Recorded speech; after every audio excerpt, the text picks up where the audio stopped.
Well, hello, fellas. Welcome back once again. We are back with another beautiful event presented by Ruthless Esports. Well, this is the Pubg Mobile Pro Scrims. Well, the region is going to be West. We are going to witness a lot of chaos for 2 days straight up. I believe 8 matches are going to be there, divided in the 2 days. And my name is Jada, along with me, it's Echo Boy in the desk. So, yes, how are you, mate? Well, there's a lot of goosebumps movement already for me. The West region not quite explode from us, by the way. I guess I'm not sure, but well, I am familiar with a lot of teams that are going to play today, and today's day is going to be about a lot of chaos in few maps of the PUBG Mobile. Quite excited with what is going to happen. I already have some goosebumps, but probably you're not able to see that. But Reda, I would want you to tell me if today you have any favorites out there. Would go for AGONxI8 Esports from Pakistan. Let's see what they are going to do, what kind of carnage these guys are going to showcase. Well, definitely, I guess the competition is going to get evolved a bit as far as the lobby is concerned. But yeah, looking forward to it, what happens. But let me remind you guys once again, this is just the scrims. The prize pool are $300. While the bifurcation will come soon enough, you will get to know which are the teams which are going to present themselves here in the scrims. And apart from that, you will also get to know that which are the few players which are going to take part, as we are going to tell you the rosters as well along with the teams.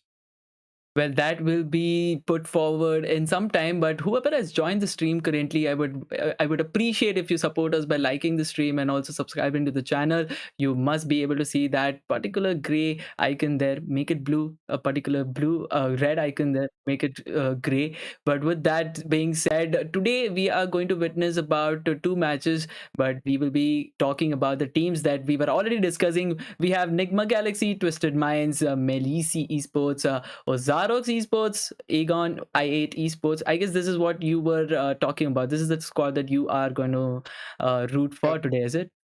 Definitely, that's the squad. Twisted Mind, I believe the player are very good. Crypto, specifically, that guy, I'm actually watching out for him from the squad of Twisted Minds. Apart from that, let's talk about Onyx Esports. It's a good team. Geekay Esports is there, Titan Gaming is there, Slime 4KT is going to be there.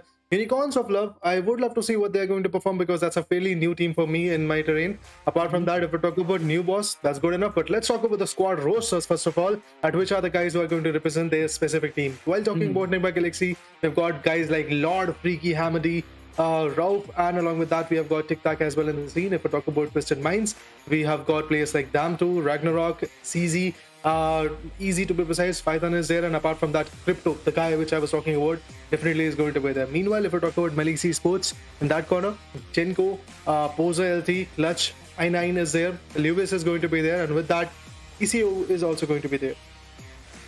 Well, that's about what we have spoken about these three squads. Moving ahead, we have AGONxI8, Ozarox, OXR, GX, and Titan. Players from there, you're able to see it. I really have to talk about this one squad that I was able to go through when the team list was shown, Raider, and there's going to be Yalla Esports. I've been hearing about them a lot, and I will be keen to be looking forward on how they are going to perform today. But the lobby looks all packed and I mean, I'm just expecting few of the things like, drop clash is something that I will definitely be expecting. But moving ahead, we have 4XT, UOL, NB, and Yalla. Yalla was what I was talking about. They are today registered 6-man. I am keen to know on who will be the playing for. Definitely looking forward to that. But at this point, if we talk about Unicorns of Love, we have got players like Michi, Beast, Noshi, and Zero.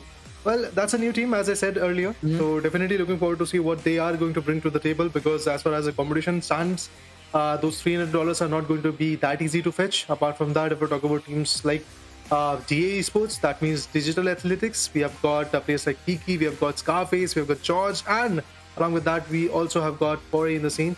Virtual Gaming Squad is going to bring us Ravi and iShot is there. Apart from that, Malik is going to be there, Khatroshi, and then Hulk is also going to be there from that particular team. If we talk about FUT Esports, guys like Kairos, Rip7, Rookie, Savian are actually going to be there. And if we talk about Besiktas Esports, Sun HP, Jesse, Enjoy Y7, and Peace 7 are actually going to be the 4 members representing this particular team. Well, I'm quite stoked to see what happens for now, but if we talk about the last two remaining teams, we have got Game Lord and Major Pride as well. From Game Lord, we have got Akash, Victor, guys like Spicy are going to be there. From Major Pride, we have got Nomi, Yin, Dino is there, Happy J is there, Monkey is there, and all these guys are actually pretty much going to be chaotic, I believe so. And apart from that, the first match is going to be very amazing, to be honest. And with that, we'll get to see like just a gist of the fights, that how far these fights are going to be there. See, Reda, what I would actually tell you is that it's already New Year, right? We are in the second month of 2023. You spoke about Unicorns of Love being one of the new teams out there who you haven't heard about much. Well, that's a new start for them. But I believe 2023 actually brings a new start for every team out there. We just really, on a very recent note, had a huge tournament that was on the global scale. And we definitely saw a lot of other things happening from what we actually anticipated. And with that being said, I guess 2023 is all about new beginning, and what you had before, probably that works, but something new on the table is what you should be having, because if you have a strategy, your opponent definitely has a counter strategy already prepared. Well, everybody is here to evolve and eventually showcase their new meta. Well, let me remind you guys, we are going to witness 4 matches for the day, and then eventually tomorrow also 4 matches are going to be there. So a total of 8 matches are going to be there in this West region scrims, and I'm quite stoked about it. The aggression is going to be there. But first of all, let's talk about the map schedule. Diving into it, let's see what the map schedule is going to showcase us, which kind of maps are going to be there. First of all, it's going to be Erangel, then Miramar, then Erangel, and after that, once again, we'll go to the Miramar. That means we are going to be jam-packed with the action from the start till the end. Definitely looking to see what happens in Miramar as well, because that's one of my favorite maps when it comes to casting. When it comes to the playing and enjoying the game, I believe Erangel is going to be the map which I love the most. But then as a caster's perspective, I would love to see the chaos coming up in Miramar. Well, when we talk about the map of Miramar, it's a quite slow map, I would say. We will be witnessing some grass be growing on there. Such a huge map, 8 into 8 of terrain. Well, that goes on for Erangel as well. But the ratio of water is to land. I must say the land is to water ratio in Miramar is about 82.4% as compared to what land space we have in Erangel, that is just about 60%. One more thing that I would want to add on is that Erangel is something which all the teams out there know. I mean, you and I, if we are starting to play PUBG Mobile today, that's the first map that we would want to explore. Precisely. But Miramar is something where you will have to strategize a lot of things. A lot of, the ammunition you have, the guns you carry also changes, because Miramar is also known. I mean, I always call Miramar to be the map where you witness some bolt action. Definitely the bolt actions could be coming up, but eventually if we talk about the newer meta, I believe people love to choose DMR over the bolt action guns, over those lovely sniper rifles. Reason is pretty much simple, that it was a meta like prior to 2-3 years ago, when you used to use the sniper rifles like AGONxI8 or M24, or eventually go for the home as well. But currently the way people jiggle and eventually constantly rotate and stuff like that, connecting that to one single shot at the right time period is going to be very tough. So definitely it seems like that things can change, and for that reason, I believe DMRs are pretty much good. If you go for a mini 14 with the 8x scope, you get 14 ammo in your magazine, and apart from that, you can easily tap on and take down as many players as possible. You can easily finish them off. Quite often we saw things like that when you are able to knock one out, eventually that finish is not going to be there with you, because while the player is actually going to get knocked out, he is going to rotate or maybe go to a cover, and meanwhile all you are going to do is just reload that particular gun which you have got and go for the bolt action momentum, and that misses a beautiful frag out of your perspective. So that is the reason why people are loving to choose guns like DMR, or should I say SLR is there, SKS is there, but you can easily go for the mini 14s as well. Looking forward to see what happens, but before that, the first match which will come in front of us is going to be the map of Erangel. As Echo Boy said, that it's a classic map. It's a map which you play for the first time whenever you install this game. Even if you are a casual player or if you are an esports enthusiast, you have to be perfect in the map of Erangel. You have to know every nook and corner that is there in the map of Erangel, because it's a very, should I say, defining map where you get everything in your closure. Be it the perspectives of compounds, be it the perspectives of open plains or the ridges as well. There is a mixture, there's a huge mixture of everything there in this particular map. Apart from that, yes, we are missing the Sanam, but eventually it might come in some other events. But for now, yes, today that is the schedule where we're going to witness 2 Erangels and 2 Miramars simultaneously. See, when you mention about the map Sanok, well, it's not there today, or probably not even tomorrow, not for this particular tournament that is there. But I would still want to talk about Sanok. I'm a bit happy that it is not there, because I am a person who loves the action of guns. I definitely love the sound of the bullets, because when it comes to Sanok, there's a game of doctor there. People turn out to be holding some particular location outside the zone with 30-40 medkits. That is the first aids that is there, and they keep applying that, trying to survive till the last. I miss out on a lot of gun action, a lot of rotation clashes, a lot of drop clashes, because the entire game that happens in Sanhok is quite slow paced, and towards the end we don't see that commotion happening. So I really am happy that we are having Erangel and Miramar. Well, that is me, and I would actually want to ask. Okay, so I guess you are agreeing to that. But one debate we have, that is me and Raider is going to have today, is the choice of guns. So going towards Miramar is on the second map for the day, but we are going to begin with Erangel. So Raider, this is my question to you. If you were the one playing out there, what will be your guns and why? Well, it depends on my team. Eventually, if they are going to make me a supporter or an IGL, I would go for M416 along with a decent gun which can actually go for the long range, maybe a Mini 14 or maybe a M416 is itself a very sufficient gun because you can eventually go for a close quarter fight, you can go for a mid-range fight, you can easily go for a long range fight with a 6.6 scope and eventually prolonging it with its full potential. So definitely M416 is the one gun that I would love to go, but I believe the match is going to start anytime soon, so definitely we are going to look into that fact as well. And answering your question, my pick will be M416 along with the Thompson, which has got the suppressor and the extended back. But for now, in just 3, 2, 1 seconds, there we go. The map is going to be there, and that's it. The flight path comes in. Remember, guys, this is Ruthless Esports presenting you the pros, PUBG Mobile Pro Scrims in the West region. Match number 1 Erangel is bound to happen, and there we go. The flight path seems to start from the regions of a beautiful area known as Gatka and Query along with that, and it is going to dunk down to a snowball. All the teams are left and right. You can check it out. That which are your favorite teams? Go for it. Comment down the short numbers. Maybe we'll go to that as well, and eventually support your favorite teams as well. Well, talking about the flight trajectory, starting all the way from towards the west region of Query, going all the way southern to the Novorapnoi. Quite a southern trajectory, I must say. C-130 is not really favoring teams who want to go to the northern sides. And, well, I'm able to see a lot of colors going towards Pochinki. Pochinki being the center of the map. I would want Raider you to answer me because the flight trajectory is quite in the southern side. Where do you expect this particular zone to be made? The first zone. I would love to see this zone forming in the central island, maybe close to Sanhok or Rozhok, because then the teams which are actually going to jump in the vicinities of military base or Novorapnoi have to rotate, or eventually the teams which are in the farm region have to rotate. But if the zone goes in the southern region, that would be absolutely favorable for teams like AGONxI8. But this is just the first match, so predicting anything at this point is going to be a little bit out of the favor. But for now, we have got a fight, and that is going to be quite critical. A beautiful knockout comes in. With that, the start of the game is already here. The first blood has already been shed, and that's Yalla Volt who has been taken down. Hey, Raider, that's Unicorn. That is in.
He is pretty much left with only 4.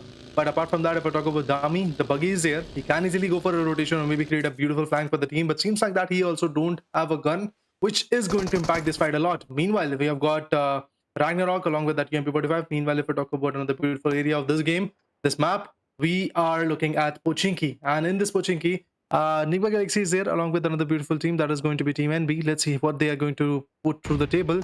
It seems like that at this point that the center hold of this Pochinki area is pretty much in the hands of Nigma Galaxy. But from the lobby, the frag comes in. 70 teams are left, 17 teams and 62 players are there in the lobby. And look at that, Besiktas are getting taken down. Python from Twisted Minds is also getting pressurized. MP is absolutely on a rampage. They're getting a lot of frags. But what is happening to Titan Puncher? Seems like that he is pretty much down in the water and now going to get knocked out. Meanwhile, MP, or should I say Major Pride, is looking good. 3 amazing frags altogether in the start of the match. I mean, what more can you demand in the initiation?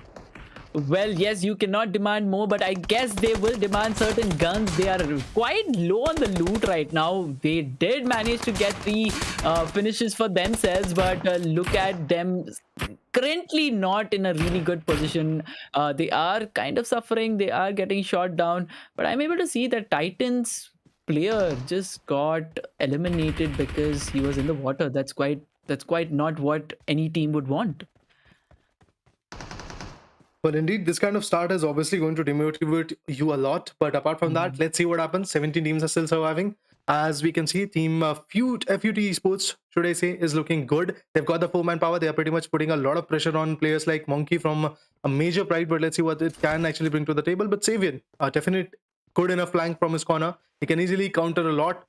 But is it going to be a possibility? We have to look into that fact as well. But Nigma Galaxy's Lord finally gets taken down. It seems like that Pochinki is having another beautiful tussle between that particular team. And look at that. Hamodi also gets taken down. Nigma Galaxy is not looking good at all.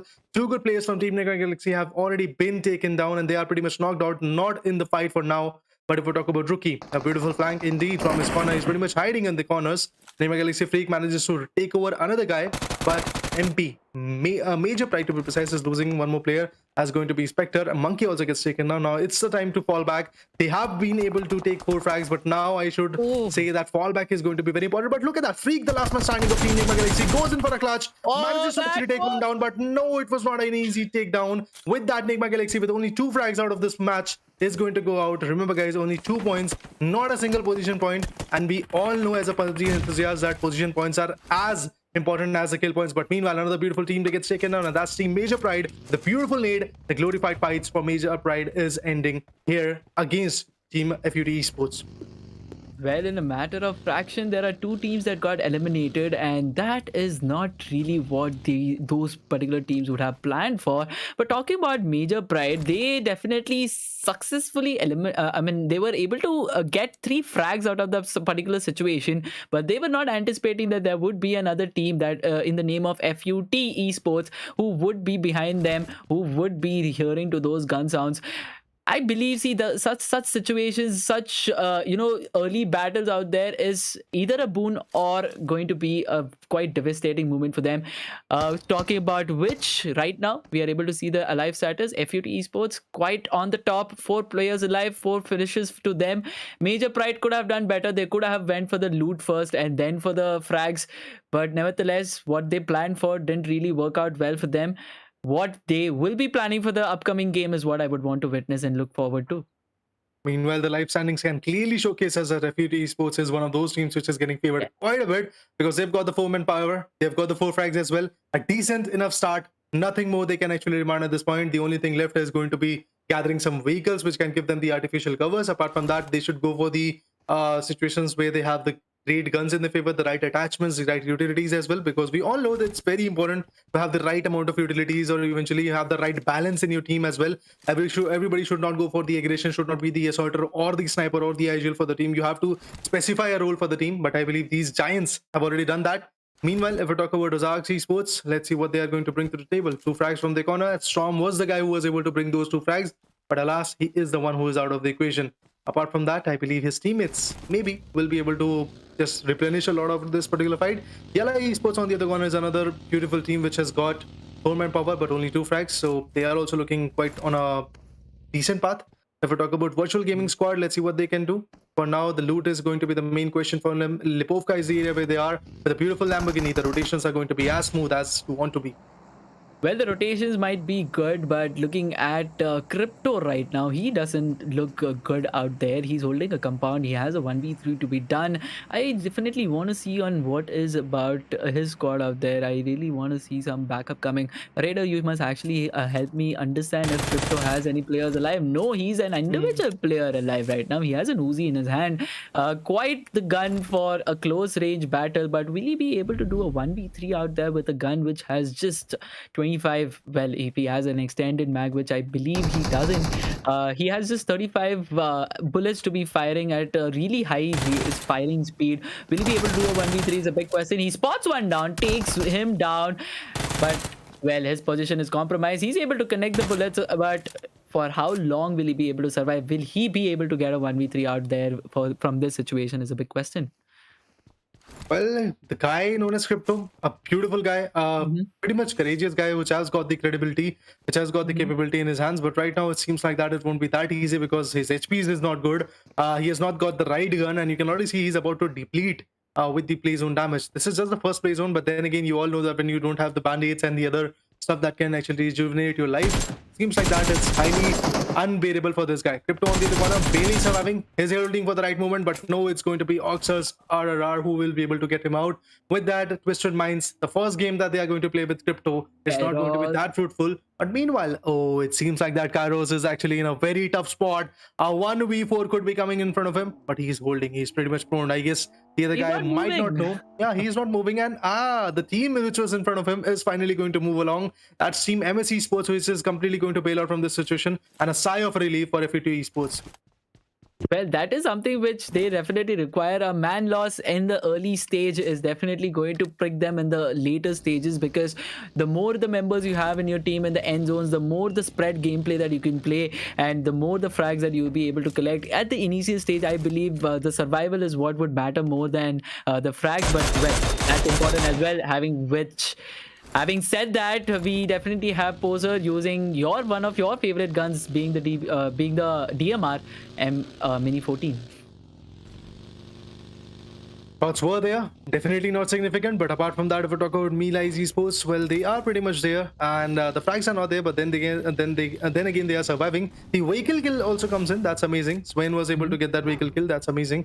Apart from that, if we talk about new boss, well, look at them. Akon was able to get the 3 frags, but then eventually he was not able to survive or maybe help out their teammates to survive. The 2 teammates which are actually out of equation are going to be a big fatal damage for this team maybe in the upcoming fights. But Melise Esports pretty much close to them, maybe coming in the close quarter soon enough. But for now, yes, they have got their safe haven. They're completely going to hold here, but seems like that through the minimap we can easily witness there is a rotation coming in, and the rotation maybe slams on them. It won't be an easy escape for them. But Titan Esports on the other corner, once again they have got only 3-man power. I don't know what is happening to this team. From past few events I've been looking to them, but their manpower is something which again gets countered. Yalla Esports on the other corner goes in, and Volt is the guy who has got the domination, the 3 kills on his corner, with another beautiful team getting out of equation. Now their focus is going to be on Baby Jing. Well, the focus should be to win. I guess that's the only rule of thumb that this game carries, for which you prone down, hold your positions, or you go all out to get those finishes. It's all fair. Like they say, everything is fair in war, and the war over here begins between these 2 teams out here. Melise Esports found their way towards NB. They got a frag. They immediately have decided to close in. The nade goes in there, not a pinch of damage that comes in. There's a lot of movement. Oh my god. Okay, he has revealed his position. 1v4, not able to execute that. He gets taken down. Team NB not in a great position, or in fact not in the lobby anymore. They get eliminated at 13th position with 4 finishes. Good start, but not really great. What did just happen? Okay, before he left the lobby, he actually cooked a nade that definitely resulted in certain damage to team MS, but that is not going to do much significance to this particular team. Not a lot of damage done, but at this point, if we talk about the zone, yes, it is fairly on the mid islands, as you can see that, but eventually it is going to shift a little bit on the eastern side. Oh, that's amazing. The shift come in, shift is here, and that is going to actually take the school apartments as a very big opportunity. But let's see which team is going to go for that. GK seems to already have their vehicles ready, and they are pretty much jam-packed with the aggression, and they are actually moving, trying to move in into the particular play zones. AGONxI8, they are still surviving, and so is the hope for these guys who are on the chat. The fans of i8 Esports, they're also surviving here, trying to just spam their names out. But yeah, Crypto, that is the guy which was previously playing with i8 Esports, and he shifted to another team, and now he was there in the Twisted Minds team, and eventually he was able to get 1 frag out of it. That's all. But for now, let's talk about FE2 Esports as well. One of those teams which have got the fair share of the advantages. But Melise Esports, Melise Esports is going to be on a beautiful rampage. Molly comes in, but it doesn't connect at this point on Clutch 69. If we talk about Falak, he's actually going to be fairly low on his HP. He's pretty much close to the 50% which you don't want to have at this point. If we talk about Clutch, still survives, and he has got a beautiful angle to perform with. UMP45 is actually going to be the gun in the hand. Ooh. Goes in front of the shot, fails to connect it, but the damage is still coming in. AGONxI8 is going to be the team which might actually go for a full stop on this team. But let's see what happens for now. UMP45 once again back and forth. They're going for the space. Yeah. Right now, Raider, what I am confused is with why Melise Esports players are not closing in. It's a 2v2 situation. No, well, I must correct myself. The other team actually decided to fall back. They didn't take one of their players. They're going to lose this manpower there. We definitely saw Melise Esports, one of the players connecting with them, coming back to the ground. Kisyu is right here holding this position. But does this position seem good to him? Because he's actually battling another team out there while his teammates are battling another team. A 1v4 situation for Kisyu. Will he be able to do it or not is a big question.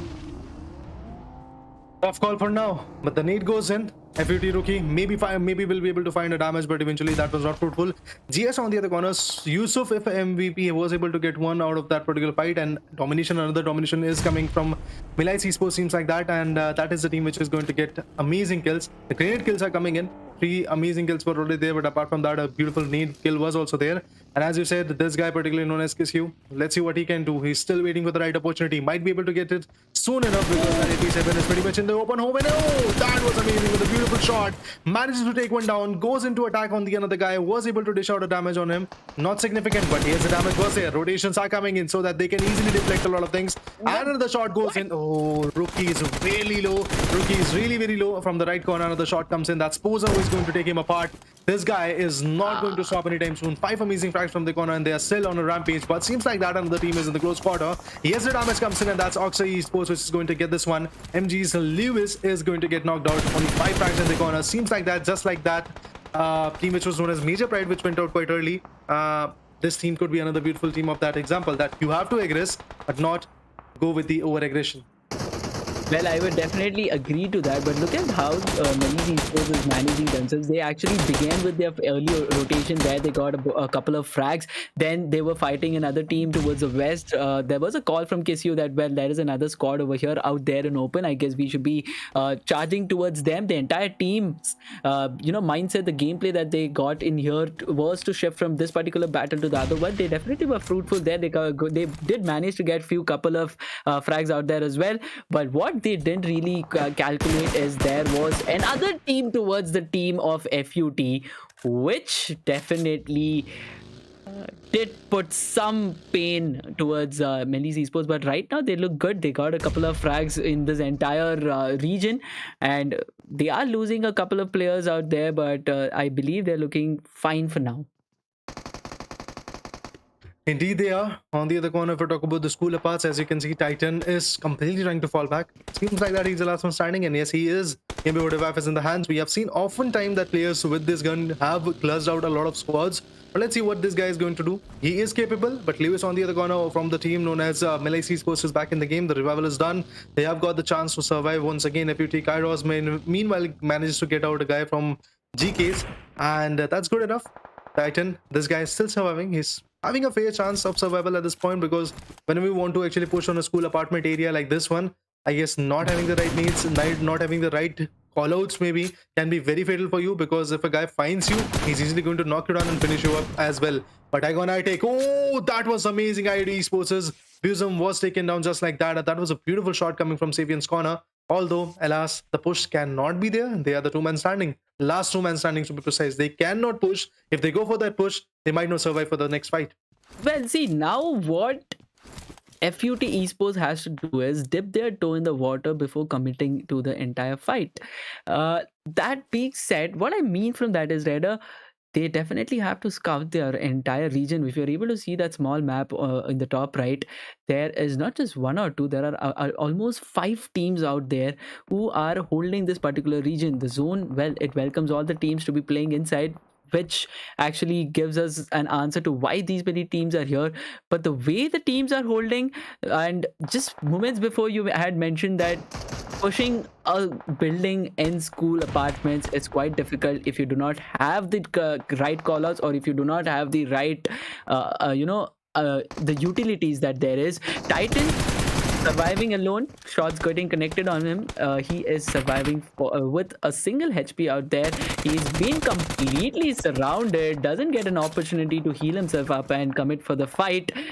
Unicorns of Love definitely get few frags over here. They definitely conquer this area for now, but for how long is a big question. Well, that question is going to get an answer soon enough, because the stage 4 is already here, and as we can see that the stage 5 is also going to be there soon enough. That means the 5th place zone is going to come in, as we used to call it out.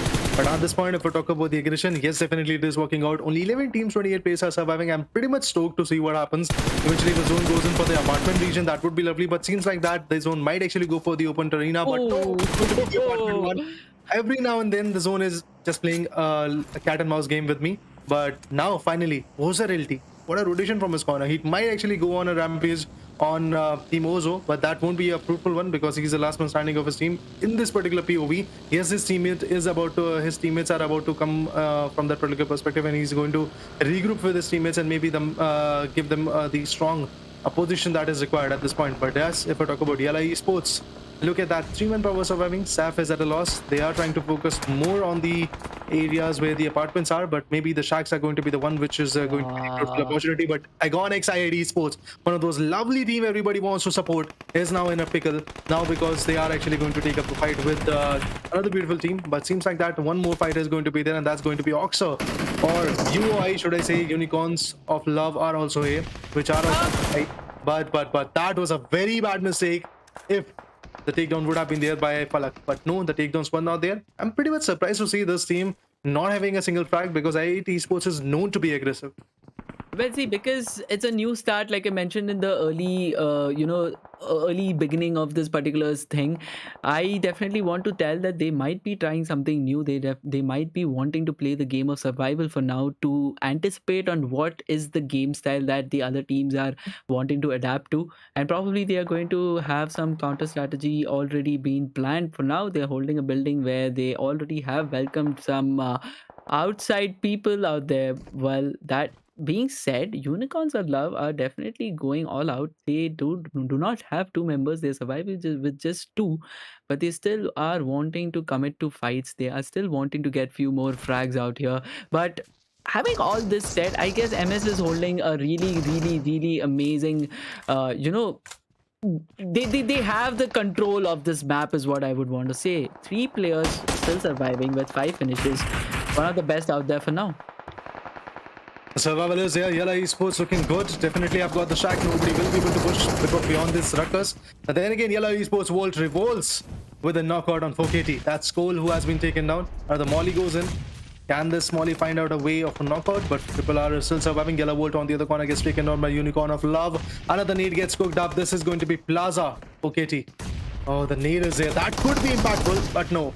Is not going to find a home. Is not going to find a knockout. 4KT with the 3-man power. They are still surviving. Another nade goes in. This might have impacted, but no, the impact is still not there. Yalla Esports on the other corner is on a pickle. They are actually getting taken down. Meanwhile, if we talk about Virtual Gaming Squad, they are also getting pressurized. The last man signing, Yusuf, is going to be there. Waits for the right opportunity. He has got a guy in front of him, but he is not aware of it. It is a beautiful 1v1 indeed, but the Molly comes in. Now the things are going to be more critical, and with that, the Molly is going to burn him alive, but he goes in for the prone momentum. With that, he's going to survive for a moment, for a brief moment to be precise, but then again, he's going to heal himself. Now the reload is there. Another nade comes in. It seems like that nobody wants this team to survive for now. But yeah, the mollies are there. The damages are there for sure. He is trying to put a pressure on the enemy. But another nade comes in. With that, Virtual Gaming Squad is also eliminated because a nade, a beautiful one indeed, was coming from Ozo's corner, and with that, Yusuf was also finished off. Now we are left with only 10 teams, 24 players, but seems like that this fight is going to go a long way but with the previous shots, managed to get take one, but never go for this kind of scenario where you have a guy peeking from some small pixels and then eventually are just trying to put him down with the TBS, because it won't work. And that's exactly what happened to the guys of 4KT. But yes, 4KT is still surviving, so yeah, fair share of advantages here from their particular perspective, but nobody is able to push on i8 Esports for now, and that seems quite lovely for the fans as well. Well, that seems quite lovely for the team as well. Actually, they're holding the topmost floor of this particular building, and they've invited a lot of outsiders. But what they have technically done is that they did invite anybody to the floor that they're holding. But talking about this particular fight, Slime gets another finish for themselves. Yes, they do. That's something good for them. But what is not good is with 5 finishes, there's another team that gets eliminated. But in this particular zone, that is in the 6th zone, we are able to see still 9 teams out there surviving with 22 players. A lot of commotion towards this particular area here. Well, we are able to see an amazing drone shot over here where we get an idea of which team is where. But like you said, i8 still surviving, really good. Not things to that they have to worry. But like I told, Unicorn of Love, they are still wanting to pick few more frags, and they are doing just about good with that. And a push on i8. DBS in action, takes one down, but not able to take another. Gets himself knocked out. Palak. Wait, what just happened over here? Oh man, tough fight, tough callouts for now. But still, the survival is there. 6 teams, 14 players are surviving. MSKCU is going to put one down from Team GK. Ozo, meanwhile, gets the KCU as well. A trade of fire is going to be there, but Melise Esports, or should I say Melise Esports, looking very good. They've got the center POV of this particular compounded area. But looking forward to see what i8 is also going to bring to the table. It seems like that they are going to get a fair share, to be honest, very soon. Ozo on the other corner, or should I say Ozarox Esports, is looking good. Number of frags is 6. The guy which was able to get those initial 2 frags, known as Storm, was finished off in the battle in over Ipnoi, but after that, the rest remaining 3 players are still surviving. This shows that there is a beautiful synergy between these giants. Meanwhile, if we talk about the zone shift, well, again, it is going to favor Team Ozarox, because that is the area where the zone is going to be there. Apart from that, if we talk about Yalla Esports, the last man standing have got a huge triple story compound in his favor, but all in vain. He has to go in the zone, otherwise he's going to get finished off by the play zone as well. Zone plays a really important role out here, and they definitely have to be holding. But look at see Raider, I've been talking about this one squad. Well, they're on our screens as well. Look at the gameplay that they've had from the initial stage. They have been trying to get a lot of frags, but what they have actually done is they first wanted to get an area for themselves where they could loot for themselves. They didn't wanted any outsider coming. They didn't want any drop clash happening. They were successful there, and then they went ahead to go for the frags, and they have been successful in that as well.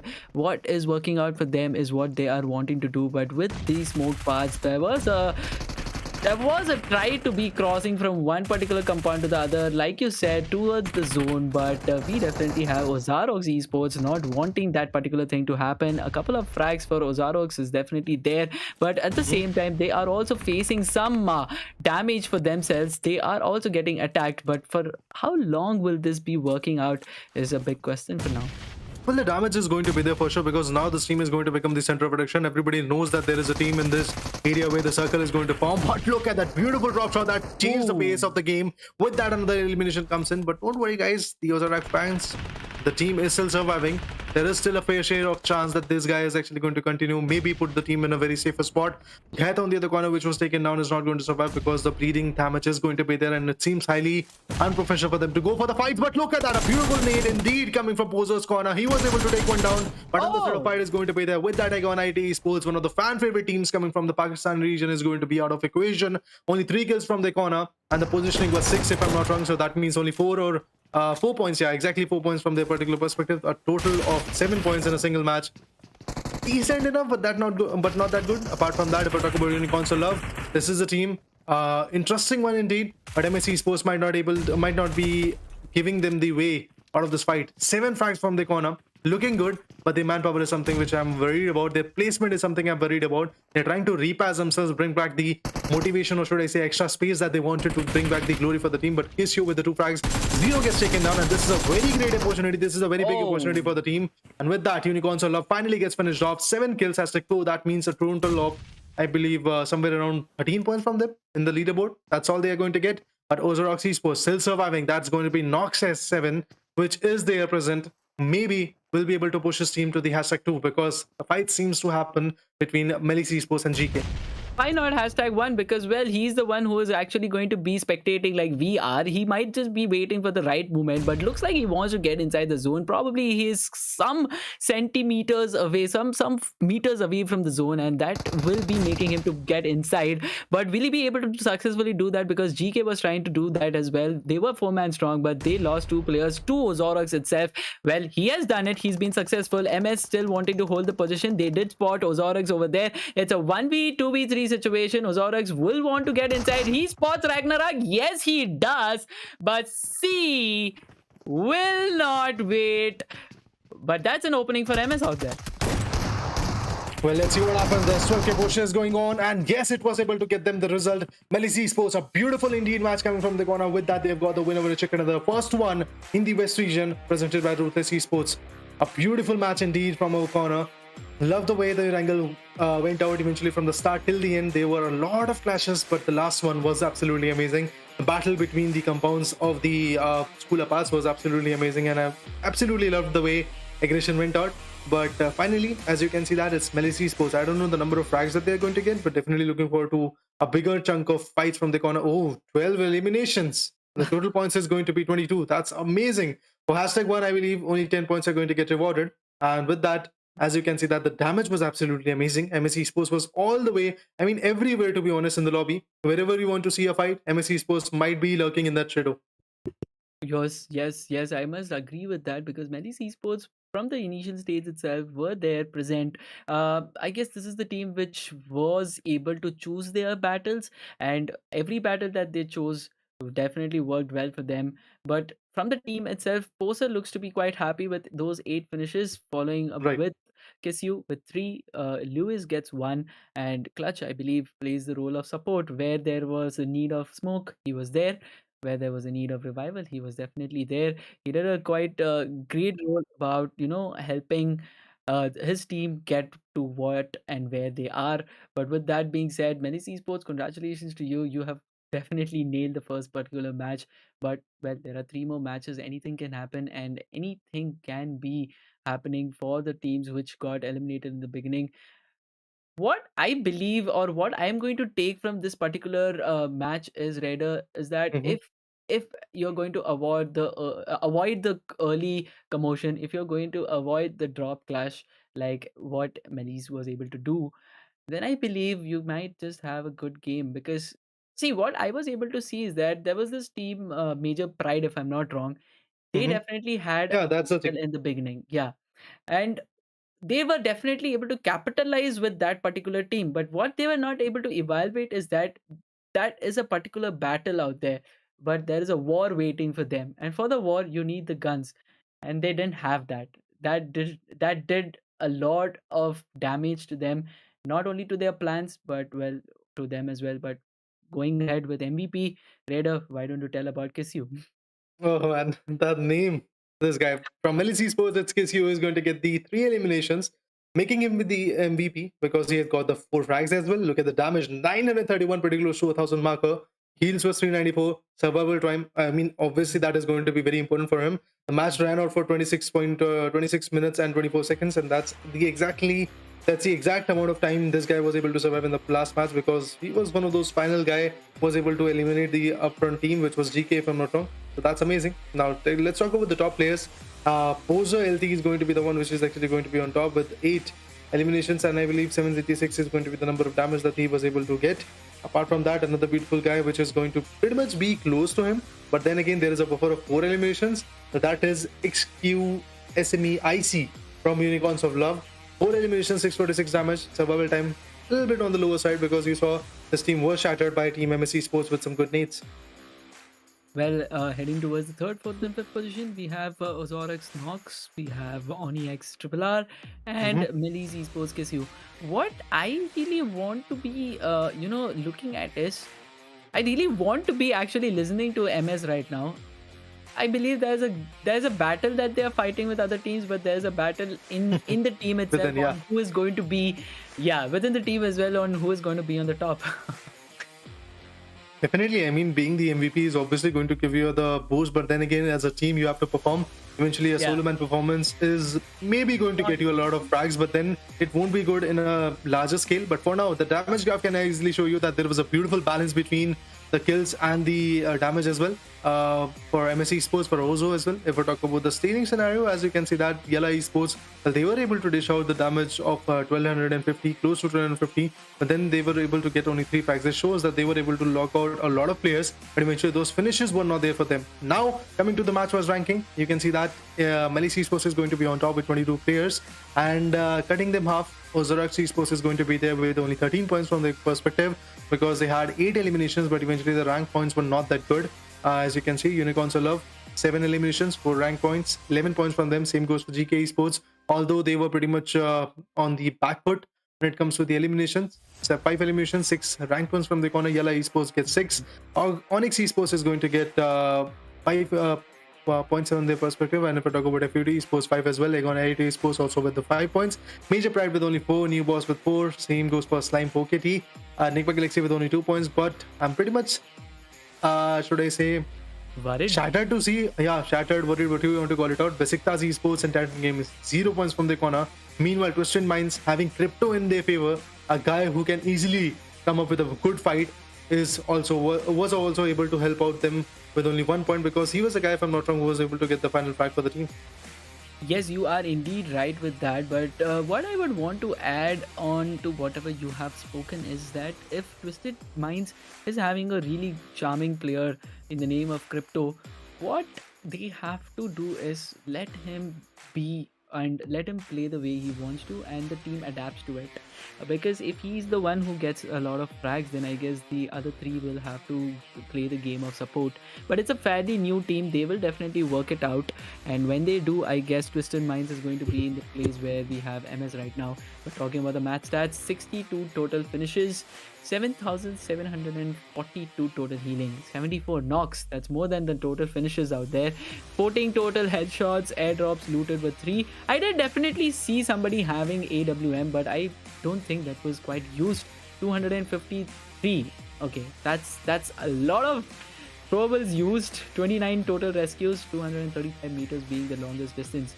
I believe was the weapon that I was talking about should be the bolt action. What do you say about it? Definitely looking forward to it. But the bolt action can obviously give you the long range that we want to actually see. But eventually, I guess that record is going to get broken down soon in the map of Miramar, because that map will actually give you the insight that how far the fights can go on. It is actually full of those ridges. The golden sand is going to be there, and after seeing the first match, things are not going to calm down, and I believe the drop clashes are also going to be there. Maybe from the third match, teams will actually go for the passive break, but for now, yes, we are going to move on to the highlights.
Welcome back, guys, to this particular day and the matches that is going to happen in PUBG Mobile Esports Pro Scrims presented by Ruthless in the West region. The first match comes up to be a favor for Melise Esports. A great, amazing gameplay from them. A quite balanced damage to finish ratios. They got 10 finishes. I mean, 12 finishes and 10 ranking of their. But Raider, Melise Mhm. Esports, it was Yalla, something I was actually expecting from Twisted Teams was something that you were expecting from a probably the particular player, not the kind of expectations to matching ratio that we saw. But what are you expecting from Miramar out here? I just want to see a full blown clash.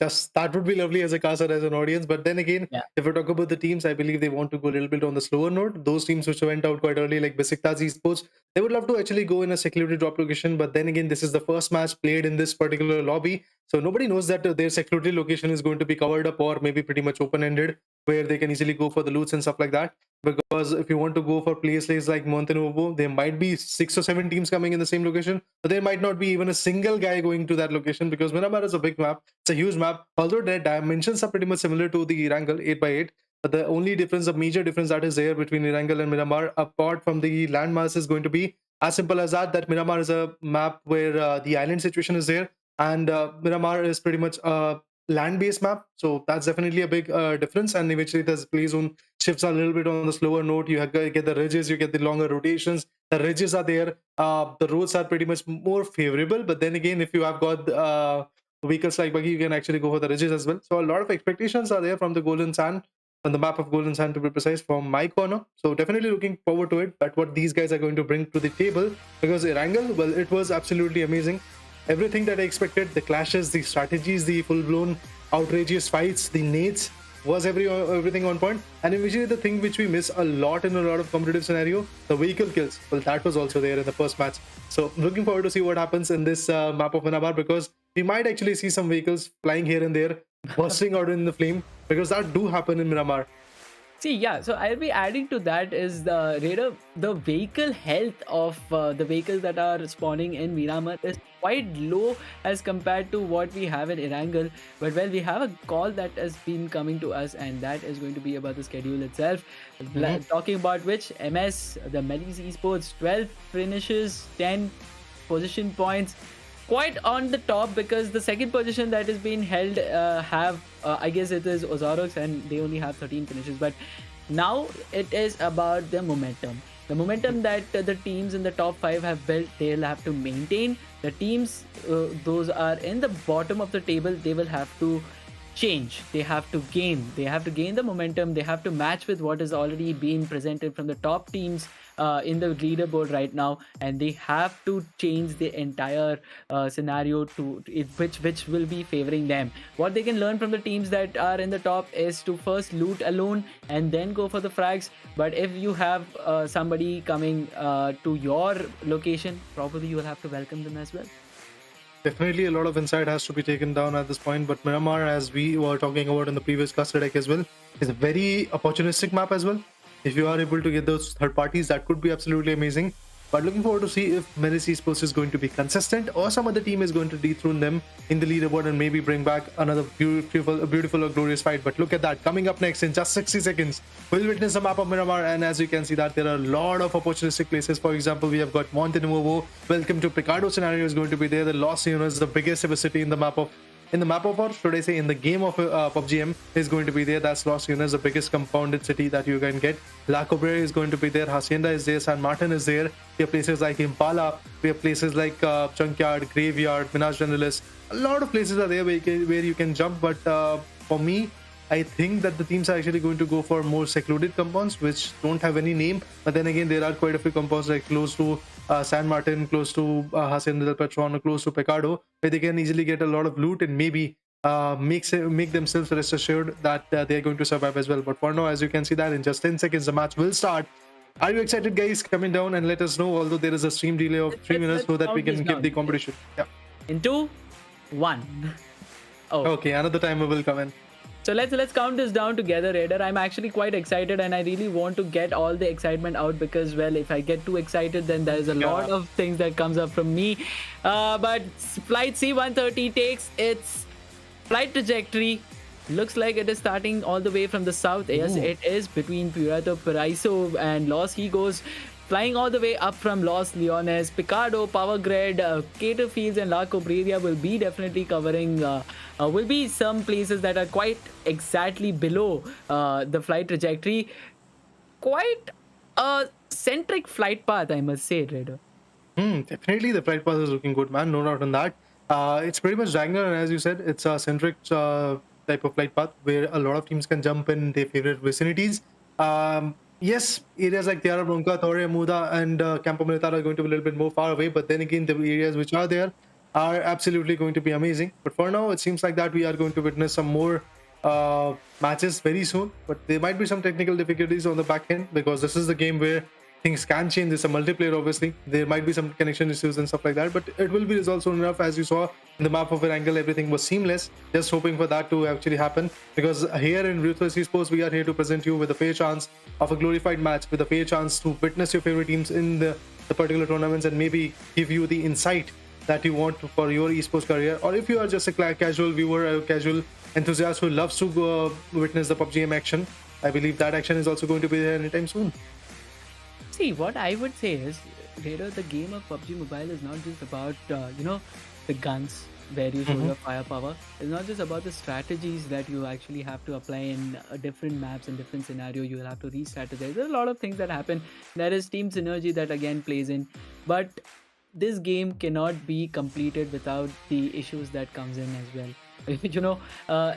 There are certain issues that a particular player faces, but I'm quite going to give a kudos to the team of Ruthless, the management out there, who wants to give a fair chance to every player. I believe the match is going to start, it's going to restart. I believe we are going to have a countdown again.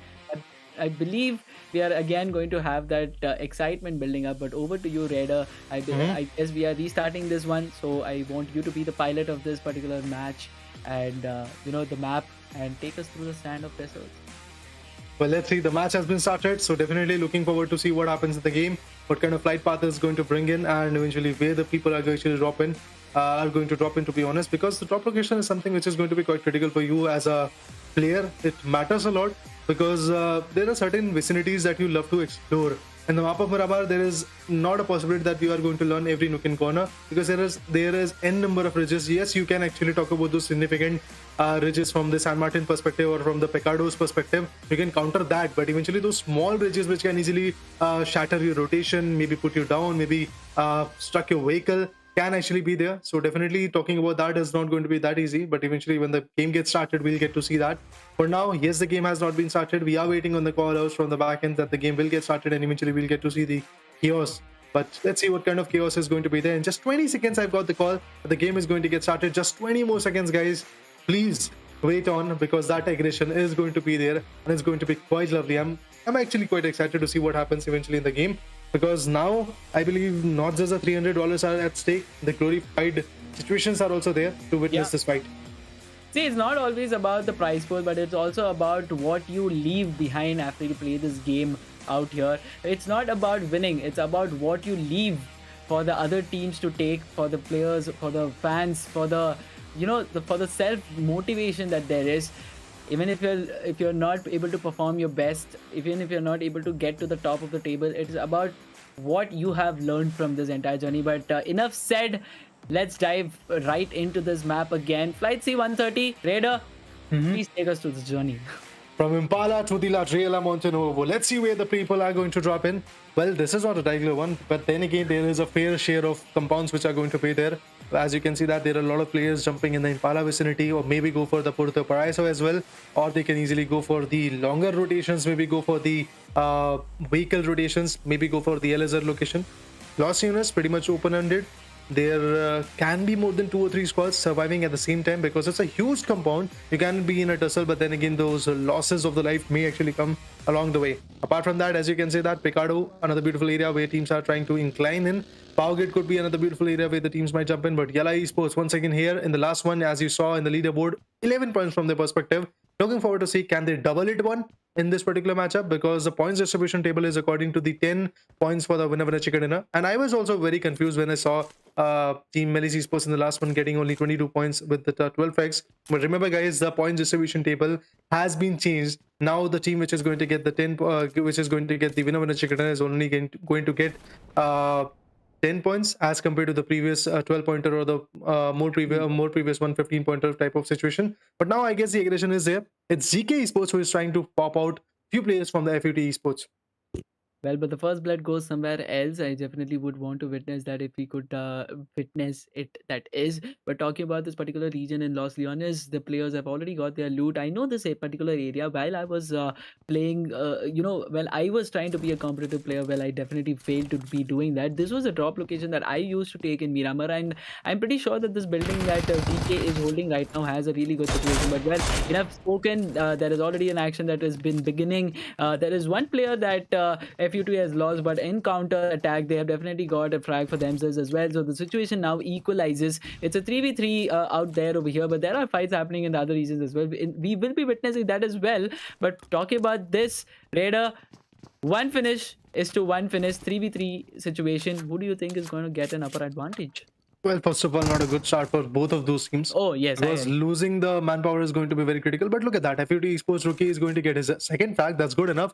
He's able to gather a lot. But now, if I talk about Savian, he could be the one which can become the X factor for the fight. But MP on the other corner, that's Major Pride, will be able to push down New Boss with 0 frags. They are actually going to get eliminated soon enough. Okay, that was AGONxI8 Esports, if I'm not wrong, which was able to take completely out of the perspective for Team New Boss. But again, another push comes in. There is actually going to be a slam, but from the back end, the shot comes in. That was an S1987 working at its full potential. With that, FUT is again going to lose one more out of the equation, although they are going to get the 4 frags. But what do you think what will happen in the near future when another 4-man squad is going to push on them? Although they have got the Picardo advantage, I mean, for me, this is the absolute lovely area where everybody wants to fight in. But we'll talk about all of those perspectives. But before that, Virtual Gaming Squad is in a pickle in a fight with the MSE Sports. Lewis gets taken down. The team which was able to secure the winner chicken in the previous one are now in a very tough spot.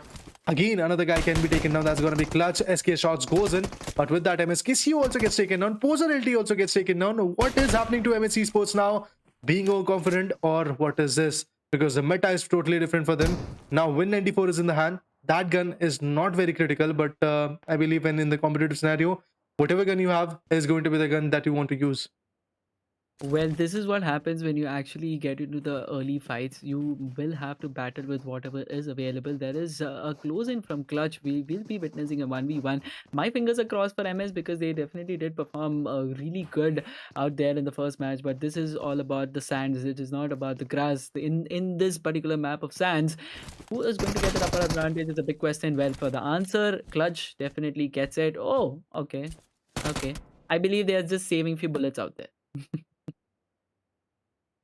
All said and done, it's MSE Sports, which is actually going to survive for now. Yes, the Lewis guy, which was absolutely chaotic in the previous fight, is also going to be here. But on the other corner, Virtual Gaming Squad, I don't think so. Now they're going to push on the team MSE Sports because they also know that it can be a very risky approach. We might actually go down as well. So for now, I believe everybody is going to focus on their loots. Everybody is happy. 2 frags from the corner. Again, I guess the next upcoming fights can be critical. 15 teams, 48 players are surviving. That means a fair share of the lobby is still surviving. As you saw in the initial fight path, we had 66 players. That means only close to 18 players have been out of the equation. The rest remaining, they're ready to take up a fight. They're ready to gain as many points as possible. Short, if I talk about him, got the frags, got the utilities, because you guys know that utilities are the very important aspect of these fights. You have to have your right needs. You have to have the right amount of frag needs or stun if you want to go with the smokes as well, and you have to go with the right painkillers, and the ratio of painkillers to the energy drinks is also going to be very critical. Definitely every single thing is going to be important for now. But if I talk about the area of Chumacera, well, I believe we have got Major Pride. But look at them once again. This team is about to go down. Seems like that because Spectre is the last man standing. Only 1 frag from the corner. In the last battle, I believe they had 4 frags, but in this one, not looking that good. Well, see, it's all about a new beginning every time there's a new match that begins. And it's just not going to work the same way that it has worked for you in the previous match. Having said that, talking about Game Lord, not a lot of performance that we got to see from them from the first match, that is from Erangel. But right for now, they look quite good in these areas of San Martin. Their loot has been done well, and they are also having a good vehicle collection that there is. And well, we were talking about the vehicles. What the vehicles that they are carrying right now has a good health capacity as well. So if there are shots that are taken on them, I guess they will still be able to survive for the for the rotation time, and then they'll have to decide whether or not to commit for that fight. But talking about Ozarox Esports, the loot is still up for them. This is what I'm talking about. See, now I'm going to expect a lot from Ozarox, because in the initial game as well, in the first match as well, they were able to definitely get a good position point as to the finish points as well, and they definitely put themselves in the top 5. And in this particular match, in this particular map, that is, they are having the slow start for what Miramar is known for. I believe they are in a really good hands.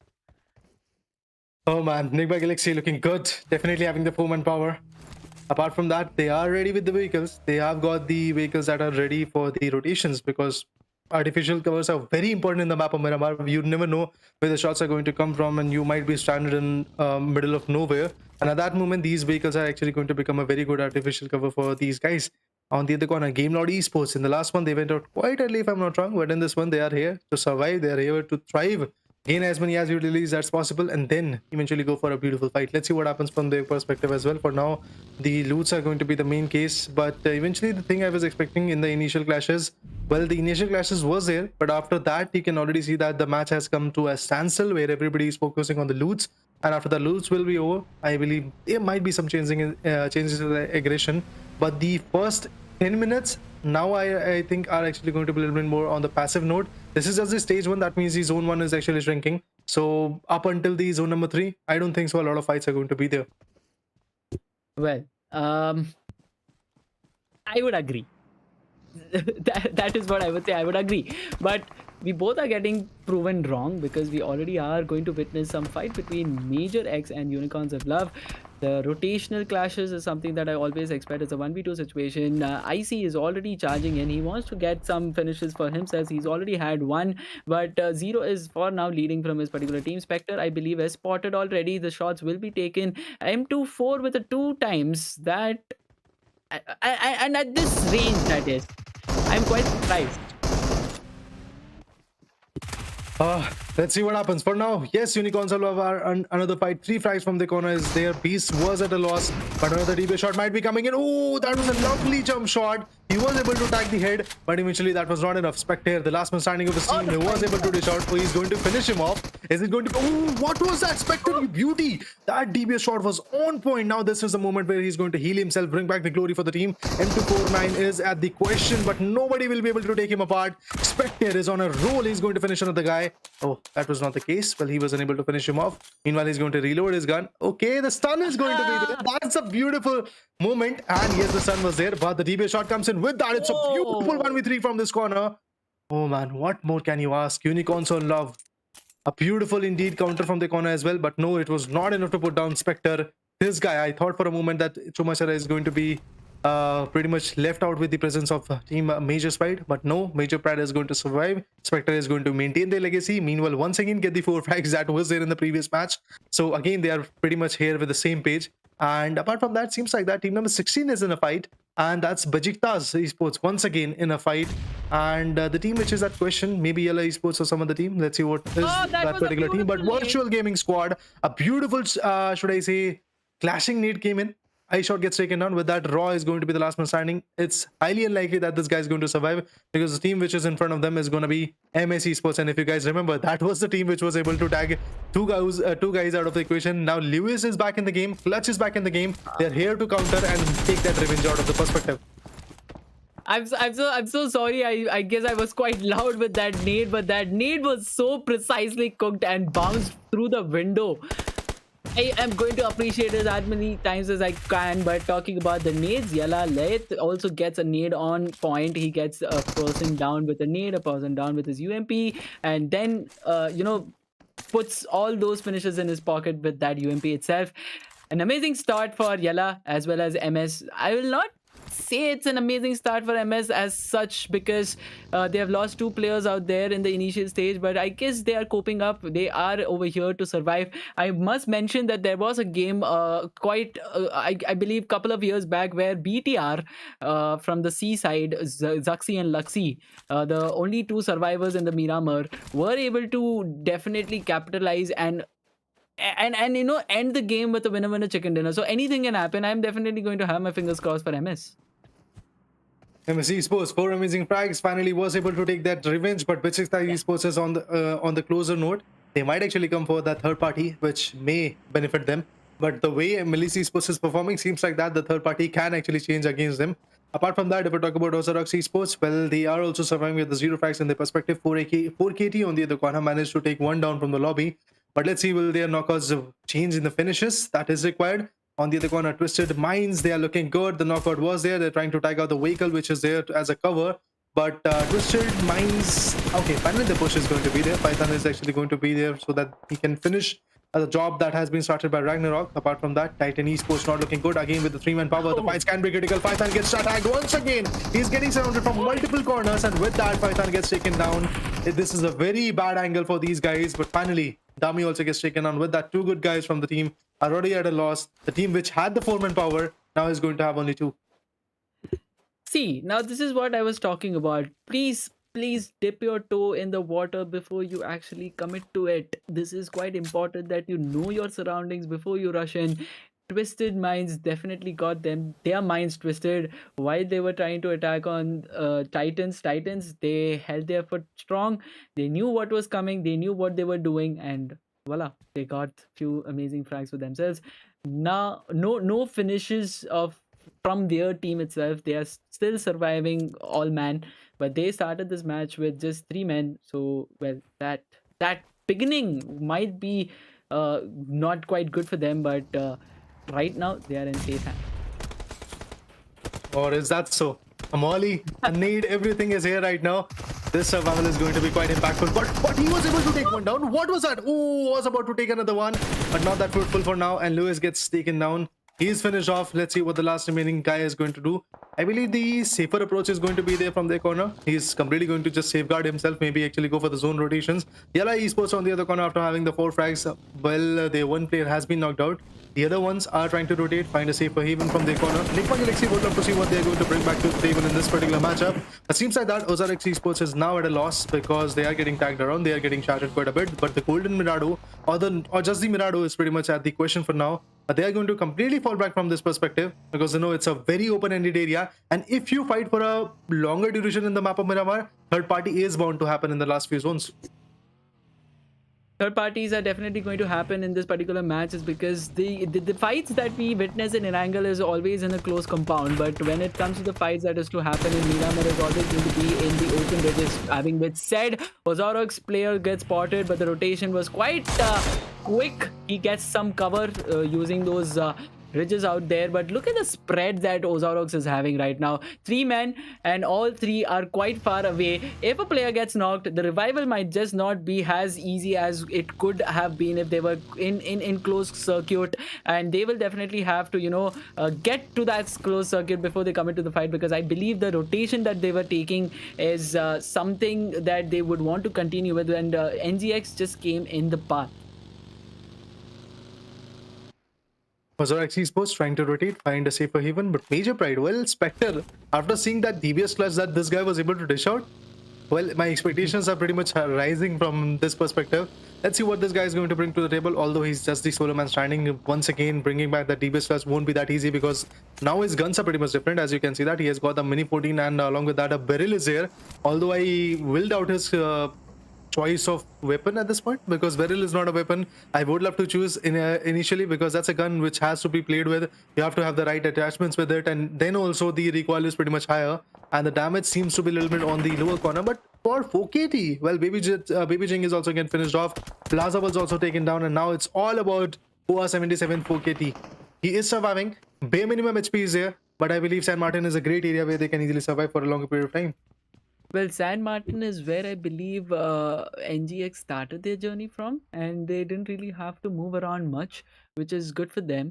But Ozarox, they wanted to hold some great compounds there, but right now they look in the edge of the zone, and there are teams that are clustered in the areas of the east, and that is going to be a difficult situation for the teams who are still not inside the zone.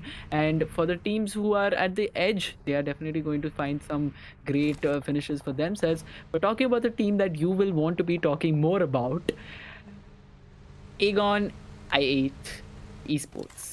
Are they looking forward for a chicken dinner, because they are in quite a good position right now? They are definitely in quite a momentum as well. I mean, 5 finishes, all the players are still alive. Looking at the alive status, I believe that's the only team out there with such a great stat in this particular game. But I'm expecting a lot from them, as you are.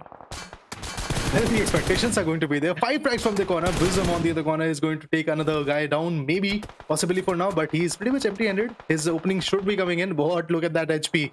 Bailey survives. Bailey is going to live for another moment, but now he's going to repatch himself. 4 first aid kits, 5 bandits. Should not go in vain, and that's exactly what is going to happen. But Pubg is also there as a recovery for the team, but let's see what happens. And apart from that, Pubg that's countered from right and left corner. There are a lot of fights coming up, but seems like that Titan Gaming is already at a loss. They have been taken down. Look at the HP that guy was having from Yalla Esports. 10 HP and he was in the buggy. He can easily be taken down soon enough, but for now, AGONxI8 ESPORts is pretty much in a very huge fight because they're getting countered from multiple angles, be it Nigma Galaxy, be it Yalla Esports. Everybody is focused on them, and seems like that another team is coming in. Then that's going to be okay, Melise Esports is finally down. It seems like that because Spectre has been taken down, the last man standing. He had 4 frags, but finally is down to dust. Pubg on the other corner gets taken down with a beautiful nade. Ghost and the other members are surviving. FUT Esports wants to take a piece on this team.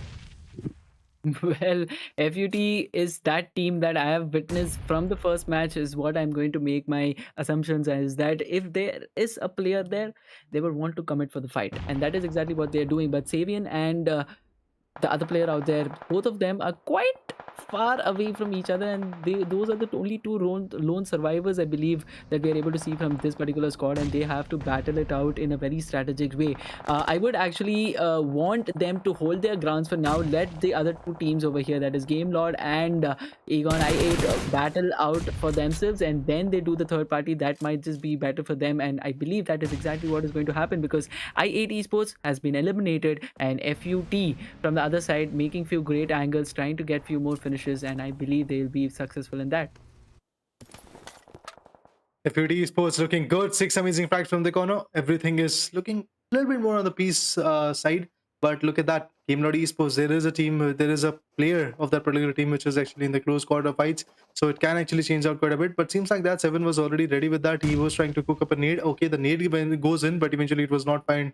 It was not able to find the home that was required. But AGONxI8 on the other corner goes in for a domination. 3 kills from his corner. 8 teams, 22 players are surviving. Not a lot of players are surviving at this point. And yes, the San Martin areas, or should I say the hilly regions of the San Martins, are actually going to be considered. And this is one of the loveliest play zone that you can actually get as a caster, as an audience to cast, because you have a lot of ridges here. You have a lot of open spaces. You will get a lot of O movements because those surprises are actually going to be there. Well, that is something which I would want to be witnessing, because in the map of Miramar, well, at the initial stage, we definitely want some grass to be growing. I mean, that's what we sign up for. But in the end circles, where your guns are mostly, one which has auto setup and one which has the tap setup, you might as well want to change it towards the end of the game. I want to see if some team is going to be doing that. After the fifth zone, they are changing the guns to something which is more on the lines of attack, close range attack, than the far-fetched attack that probably goes on in the initial zones. But talking about the game itself, there's another team that gets eliminated. Ozarox in the front. Yalla looking good right now. Also player tries to take them down. None of the bullets are connecting. Probably that's just a rich glitch. It could be. 7 teams, 19 players still surviving. Yalla on the other corner looking good and maybe having a decent advantage in this particular fight because they've got a fair share of zone and they're trying to counter it, to be honest. But Yalla Esports, let's see what they can do, because they're going to gatekeep Nigma Galaxy. This can actually help them a lot in order to gain those frags. And if Yalla Esports is going to slip off even a bit, Nigma Galaxy is easily going to make their home make their way into the fight. But Twisted Mind on the other corner also gets taken down. That's Ragnarok, who is actually going to fall down just like what Ragnarok did on the other corner. Meanwhile, if we talk about other rotations, I guess Yalla Esports are on the way. 6 frags from the corner, still trying to find their way, still trying to get the insight where they should rotate from, because it's a very open space and not having the right cover is easily going to make a way to the devastation. I am just going to wait on what Yalla Esports is going to do. He was patching himself up and he wants to cancel that out because he was able to see few players rotating right in his front side. DBS in action. Game Lord wants to pick up few more finishes. And what? What did I just witness? In a blink of a second, Nigma Galaxy gets eliminated, and the entire team out there is definitely going to be happy. Game Lord, oh my god, what an amazing performance that comes in from there. Another team out of equation, just 5 remaining, 14 players are surviving, and look at the life standings at this point. It can clearly show that the team Yalla Esports is having the highest amount of advantage. They have the 4 frags, they have got the higher percentage because they have got the 4 manpower as well, and 5 kills. Okay, finally 5 kills are there from their perspective. 1 kill for Ozarox Esports. Yalla Esports have got 7 of their own. Oxford Esports have actually got 4 kills. Amazing. Pubg, just 1 player surviving, and it's not a coincidence that he's got only 1 frag, but yes, that is it for them. Let's see what he can do, because his survival is going to be very questionable. Very soon the rotations are going to be questionable for him. Look at that. That's Kua 77 4KT. That was the guy which was in the 4th or 5th zone. I believe his teammates were shattered and eventually he was the last one standing in the San Martin region. He is surviving for now. Yalla Esports still trying to find their way, and they do have a very significant region where they can rotate in, but eventually it's a very open area, so their rotations might be questionable. But look at that. Kua finally gets taken down. It's 4KT again at a loss, with only 1 point and at hashtag 5 position. Let me just tell you how many points he's going to get. Not a lot, to be precise, just 3 points. That means a grand total of 4 points for Team 4KT. Well, see, now Game Lord is going to go all out. They are having the best position out here right now, and they are not going to, they're not going to have any mercy for the teams that are down there, because they are over here to win, and they are doing just that. Having that said, Triple R and his counterpart, quite difficult, Raider. Quite difficult for them to come up. But if they do, then that's something which will open my eyes so wide, and I'll just be in an utter shock. But from the other side, what I'm able to see, Ozarox, one of their players, will want to be coming up as well. Well, looks like he has got a vehicle, so it should be easy for him. It's an easy path for him to travel. His players are already there. They have already scouted the region. Right now is the game of knowing what is happening towards your side of the game. If you're holding a particular region, you need to know where the other players are, which Triple R didn't know. Gets picked up. 21 becomes the final player surviving, but for how long is a big question, because the Molotov seems to be precise, and if that connects with that, this particular team might just get eliminated. But is this not the Molotovs that will be used? Game Lords players are just over there to make sure that they get those 2 frags, and indeed they do. The frags are there. The killing streak is not going to stop. Ozarox on the other corner managed to find one more way. Okay, that was Yalla Esports. On the backfoot, they were able to take down Yalla Esports Mark. And the rest remaining players, like Saf, if I talk about that guy, he's trying to find his own way. Oh, the shot was there. That was a deadly headshot. And with that, the fatal team gets out of the equation. It's all about Yalla Esports versus Yalla Esports. It's not going to be that good for Yalla Esports for now. I don't think so. Yalla Esports is easily going to counter this 2v4 situation. Each guy from Yalla Esports has to go for a 1v2, which will not be that easy, because look at the angles that Yalla Esports is holding. They might not be at a very safer haven, but the nades are getting cooked up. This can actually find a way home. Maybe a knockout will come in, but there are a lot of speculations are there, to be precise, in this particular fight. But let's see what happens for now. Yeah, Yalla Esports have got a very beautiful advantage in this particular fight, but in this POV, you can check it out that Yalla Esports is pretty much stuck. Meanwhile, if we talk about Yalla Esports, they are rotating, they are trying to change angles, and with that, the angle is going to find a beautiful opening, and that's Leth, who has been taken down. Saf on the other corner becomes the last man standing. Maybe we'll be able to take one down, but no, it won't be that easy. The DB shots along with the takedowns are actually going to be there, and with that, the Melise Esports was dethroned, and now it's Yalla Esports which is going to get the winner and a chicken dinner. Although we have to look into the fact that how many finishes they have got, because it is not looking that good. Maybe they are actually going to get only close to 18 or 19 points. Not the 20 plus pointers in their favor are going to be there. Seems like that for me. I believe 8 to 9 frags are going to be there from the corner, but that's enough, guys. That's enough to maintain that streak. Oh no, that was not the case. This is absolutely amazing. I was actually mistaken about the domination coming from Game Lord's corner. 12 elimination, hashtag 2 overall ranking, but then look at the damage. This is higher as compared to the Melise Esports that they were able to dish out in the previous matchup. See, Raider, I believe that hashtag 2 is now going to turn out to be hashtag 1 because of the performance, the consistency that this team has been carrying. Game Lord, if I'm not wrong, were in the top 5 in the after the first match. I'm not quite sure, but hashtag 2 is a good climb right now, and if they maintain this consistency, then I guess they're definitely going to get on the hashtag 1 as well, and they're going to bag a lot of money there. But talking about the individual stats over here, 8 finishes, 2, 1 and 1. I believe the player 8 is definitely going to be very happy. Well, they are for sure going to be happy because this kind of performance was absolutely optimum. They were able to get a lot of damages from their perspective. But yes, it's said, it's done. Yalla Esports are looking good. Same amount of points as they were as the counterpart Melise Esports was able to get. Yeah. But Melise Esports, the reason why they are still at the top, as you saw in the rankings, that Yalla Esports is stuck at the second position. Reason being because Melise Esports in this matchup, if I'm not wrong, was able to get close to 5 finishes, all thanks to Spectre and his teammates. And apart from that, it might be. Overall ranking is going to come in soon enough, and eventually, yes.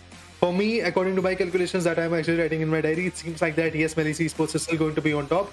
But yeah, I'm quite excited to see what the other teams are going to pull through. But before that, you can see that there is a head-to-head between Yalla Esports and Yalla Esports. Oh. The damage dealt is looking good for Team Yalla Esports. Meanwhile, if I talk about the damage received, well, that is not looking good when it comes to the team known as Game Lord, and that's a good thing because you have to be a little bit on the narrower end when it comes to the damage received because you want to survive a bit more. You don't want to actually get a lot of damage in front of you because then your utilities are going to get depleted. Meanwhile, if we talk about the kills, 12 from Game Lord Esports, 10 from Yalla Esports, knockouts, 10 from the Game Lord Esports, and eventually just 8 from the particular perspective of Yalla Esports. But this set was quite insightful, and now we are going to go on with the damage graph. Well, the damage graph is yet again like how Melise Esports performed in the first game. They are able to see a good balance out there. The damage given and the finishes that they have got has good balance there. Talking about Yalla, not too far behind. I believe Yalla and Game Lord had a really good game in this particular match. While they were struggling in the first match, this particular match looks a boon for them. And going on with the others, if you're able to see, there are teams who are having a lot of damage that they have given, but there are finishes which are quite less. But FUT has just dealt with giving 737 damage has to the 6 finishes that they have got. That ratio is definitely telling me that FUT was more involved with third parties than going on for a committed fight. Indeed, that was the case, but Yalla Esports is this guy which is known as maybe Narvalo. That's amazing. 8 eliminations, a damage of more than 1094. That's amazing. Assist was only 1. That means he has taken a fair share of kill steals. Apart from that, if we talk about heals, 62. Survival time was also looking good, 23 minutes and 11 seconds. Everything is looking a little bit more on the greater side for this team, but if we talk about the longest distance kill, that was Baby Jing OGT from team known as Slime 4KT, if I'm not wrong, with the total distance of 287 meters. That's huge. Yalla Martha on the other corner with 220 meters. I'm talking about this particular matchup because, guys, if you remember in the previous matchup, there was a longest elimination kill of 257 meters or whatsoever. So that was the case. But if I talk about the headshot kill, Yalla Martha was able to get the 3, and Yalla Sef only 2 headshots. MS Clutch 19, only 1 headshot kill, and AGONxI8 also with the 1 headshot kill. Well, headshot kills.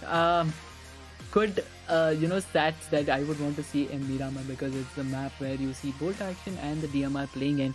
But going towards the match ranking, we all know Game Lord, an amazing performance. They sweep this particular match for themselves, and 12 finishes, 10 position points, and a total of 22 total points. Yalla Esports with 16. See, now the ratio that was there for Melise and the team that came second in the first match, that's not the gap. The gap is not that much as compared to that particular match. Yalla Esports was still able to, balance it out. Even though they came second, they are not quite far behind from Game Lord, which is good for them. Then we have Onyx, we have FUT, Ozarox, Melise, AGONxI8, Major, Nigma, Slime, Unicorns of Love. Unicorns of Love, I am a bit not happy with where they are right now. I believe they will be bouncing back from the third match, which is Erangel. I believe that's a strong map for them.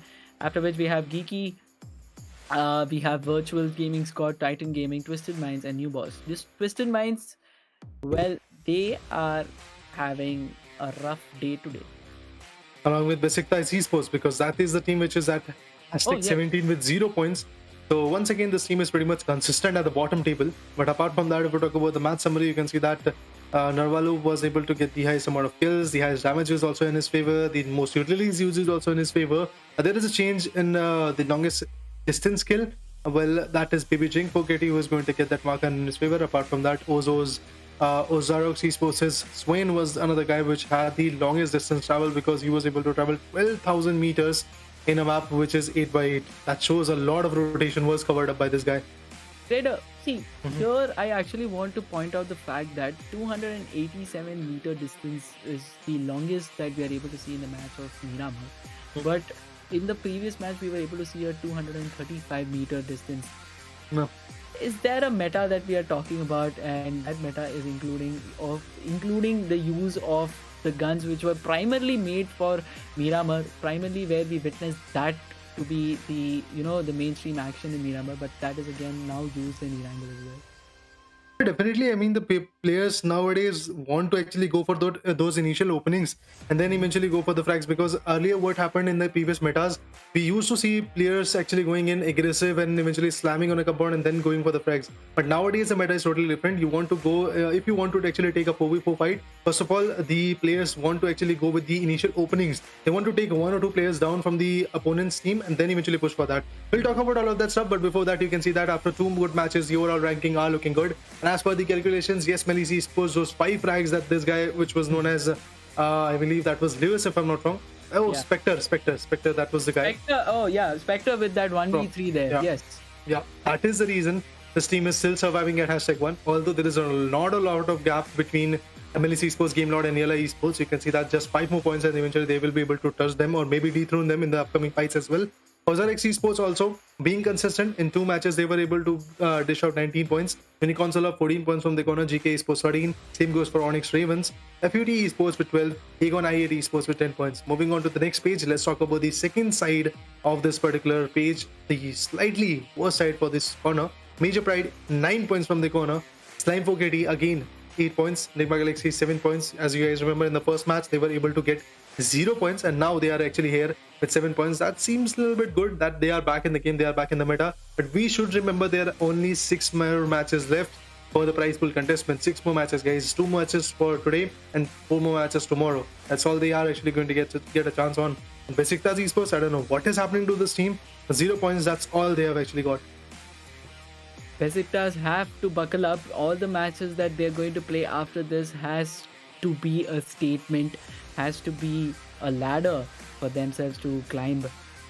But talking about the first page, there is not much of a difference between the top 5 teams, which makes me actually quite the more excited than I was after looking at the overall standing. I was actually expecting some one-sided game from the top 2 teams, that is Game Lord and Melise, but not far behind we have all the teams with 22, 19, 11 or 12 points. But we will be looking at the action in quite some time, but after a short break.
Well, after a short break, indeed, we are back again on the desk. My name is Ray, along with me, Psycho Boy on the desk. This is Ruthless Esports presented the Pubg M Pro Scrims.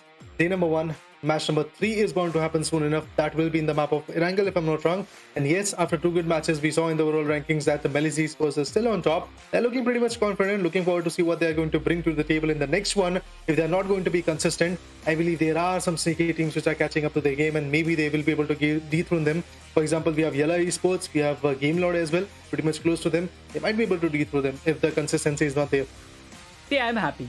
Whatever you say, Raider, I'm just happy to see that there is not much of a gap in the first initial top 8. Exactly, yeah. And that is something which makes me excited on how these teams are going to strategize for Erangel. See, when you start the day, when you're not aware about the strategies that the team is going to bring on board, that is your opponent is going to bring on board, there's a lot of back and forth, like whether you have to commit to the fight, whether you don't commit to the fight, whether you actually go all in, or I mean, what exactly you want to be doing is a big question mark. But now that they have played both these matches, which actually is on our screens as well, Erangel and Miramar, now we are repeating the match, we are repeating the map, that is Erangel again. So people, now all the teams are going to be aware about where they are going to, I mean, where they found the difficulty. There were teams who were in a position where they were finding themselves to have a drop clash. Now that can be avoided.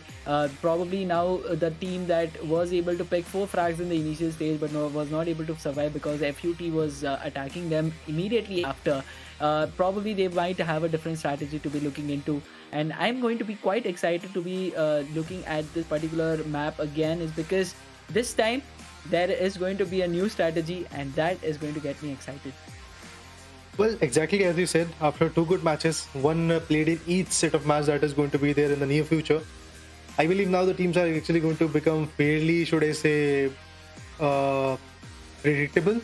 Maybe the enemy is going to predict them easily and eventually go for the separate locations. And if they want to actually go for the drop clashes, for example, the teams like Major Pride, which actually take a lot of pride in those initial clashes, maybe actually going for that particular perspective. Although they are not getting a lot of points from that particular major drop clash that they're actually having, because in the previous fight they had only 4 finishes, and before that in the first match I believe they had only 4 finishes as well, 1 position point that sums up to a total of 9 points, and at present they are standing at the 9th position in the overall standing as well. But for now, yes, the countdown is here. We are very soon going to witness the flight path coming in the map of Erangel, and just 3, 2, 1, and there we go. The PUBG Mobile Pro Scrims again comes in, and this is the lobby where 67 players are present, and seems like that the flight path is going to start from the Prismock region, going down towards the Milta Power, or you can say Novo Ripne region as well.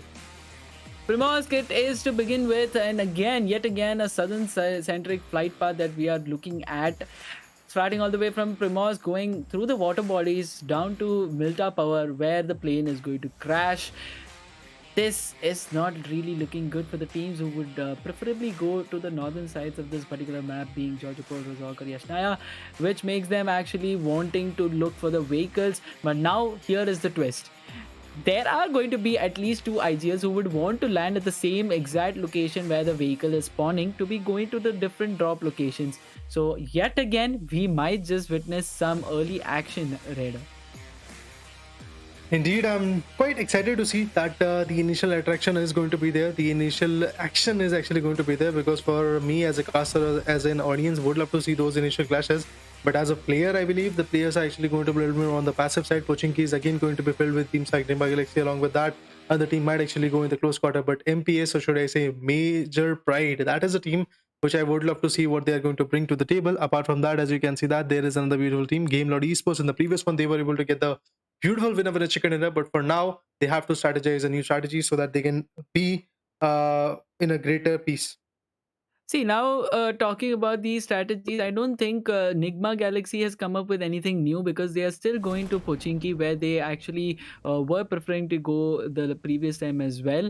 They are definitely going to be welcome from another team there. But a lot of colors that I'm able to see is towards the regions of Farm and Melta, and a lot of colors that I'm able to see is towards the shelter side, where I am going to expect some drop clashes or vehicle hazard over there is what I'm going to expect. But talking about Nigma Galaxy, an initial loot that has already happened, an attack which will take place, the player gets picked down, there's another player who he wants to attack, Pixel HP that is surviving. With that AK, will he be able to take down? Yes will be the answer. Nigma Galaxy takes one down, but also fails to take another one. A rush that comes in with that particular shotgun successfully gets the player off. Two finishes for them while they lose one. From the other side, there's another pair of Nigma Galaxy getting picked up. 2v2 that was there, but not for long. Nigma Galaxy successfully eliminates the team over here with 4 finishes with them, but they also lose 2 players out there. Another big takedown, another big fight at this point. Twisted Mind is looking good. Yes, if I talk about Crypto and Ragnarok, yes, they are actually at a very fatal position. But if I talk about the other guys, they are able to counter. 2 frags have already been there. Python on the other corner maybe will be able to get the third one as well. Let's see, is it going to be a possibility? Unicorns of Love are not looking that good. Zero, meanwhile, goes for that beautiful spam of M249, but it was not significant. But that the first elimination of the lobby is going to be the team which is known as Unicorns of Love. But seems like that there is another team which wants to take a piece of this particular fight. That is going to be Ozarox Esports. Ozarox, they are actually already doing quite well, but for Unicorn, this might just be a back-to-back not so good performance from their end. They'll have to buckle up. Not many matches to prove their worth out there, but Melise Esports, a great performance in the first match, an average or an adequate performance from the second with 5 finishes. They are looking forward to be attacking already, and they are quite successful with that. Ozarox Esports player gets picked up. 3-man strong Ozarox. Well, looks like they actually had a big, spread out gameplay. And that spread was between lands, actually. Well, it is. Yeah, exactly as you said, it is pretty much on the landmark areas. But if we talk about MS Esports, one kill from the corner, and now they are again going to actually take a fight with Titan Esports, Titan Gaming to be precise. Let's see what they can actually bring to the table, because Titan Gaming Esports, we have got Puncher. This guy can actually come back with a good nade. Well, there is a player pretty much in front of him. This nade can easily impact on him or maybe take him down. Oh, KCU gets impacted with that. There was a splash damage of 20 HP if I'm not wrong, but that was not significant. Another guy, KCU is actually going to present with the stun grenade, but maybe at this time he just want to fall back, because if he is not going to fall back, nades are actually going to find the way on him and maybe take him down. But some shots are there for sure from the perspectives of MS as well, because as you can see, there is a beautiful player which is pretty much on the another angle. He has actually created a beautiful flank, as you can see that, which is giving a lot of positional cues to his teammates. See, now this is what I like about Melise Esports. When they're committing to a fight, they know on how to position themselves. But for this particular fight, the initial frag that comes in is towards Titan, and they are quite dominating this particular region, this particular battle out there. The player has been spotted.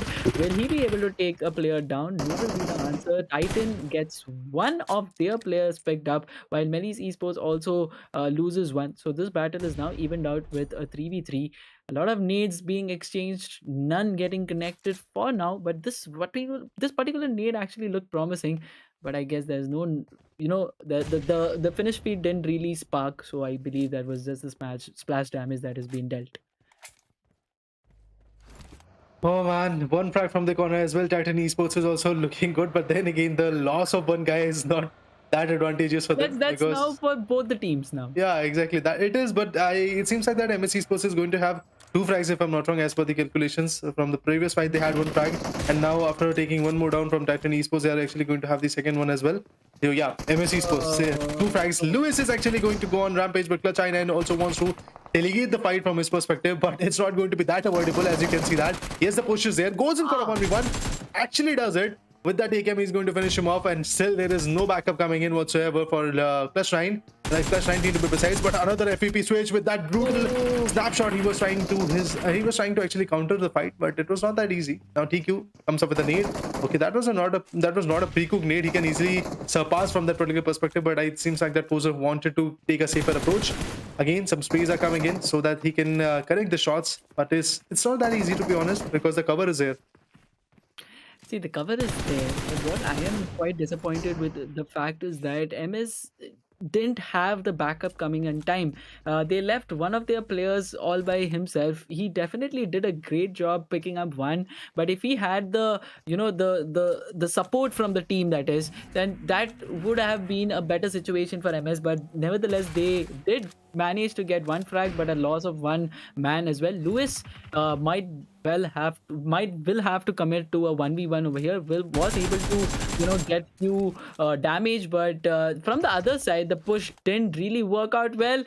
There is definitely some gap of communication. Why did Lewis not tell the fact that there was a player who was in a great angle to be eliminating him? But Lewis is all that MS is going to have right now. He will have to do a 1v2 right here. Looks like he will not be able to, and that is what it is going to be. Melise Esports gets eliminated quite early at 15th position with just 3 frags. 3 frags. Amazing. Python on the other corner. 2 frags from his corner, but now it seems like that the revival is not going to be there, and yes, exactly that's the situation. The revival is not going to come in. Outside the play zone, another beautiful frag for one more beautiful team, but seems like that Onyx Ravens are not going to go out of this meta, this fight to be precise. There are 3 teams in the same situation which are trying to fight back. Ozarox Esports, if I'm not wrong, is there. Onyx Ravens is there. Apart from that, we also have another team which is Twisted Minds, if I'm not wrong. But Storm managed to finish one off. He's just stormed in while he was trying to actually go for the molly, and with that, another beautiful takedown from the team known as Ozarox Esports. In this matchup, 1 loss for this team, 1 gain as well. But that's not a fair trade, to be honest. If you lose 1 player, you should at least get 4 or 5 frags, and then you will be able to say yes, significant impact was there. See, now what Melise Esports has to understand is that it's not just about one great game. It is about the consistency that they will have to maintain. Frags, yes, that definitely showcases the kind of gunpowder that they have, but I believe there was some miscommunication that happened between the two players that were surviving there.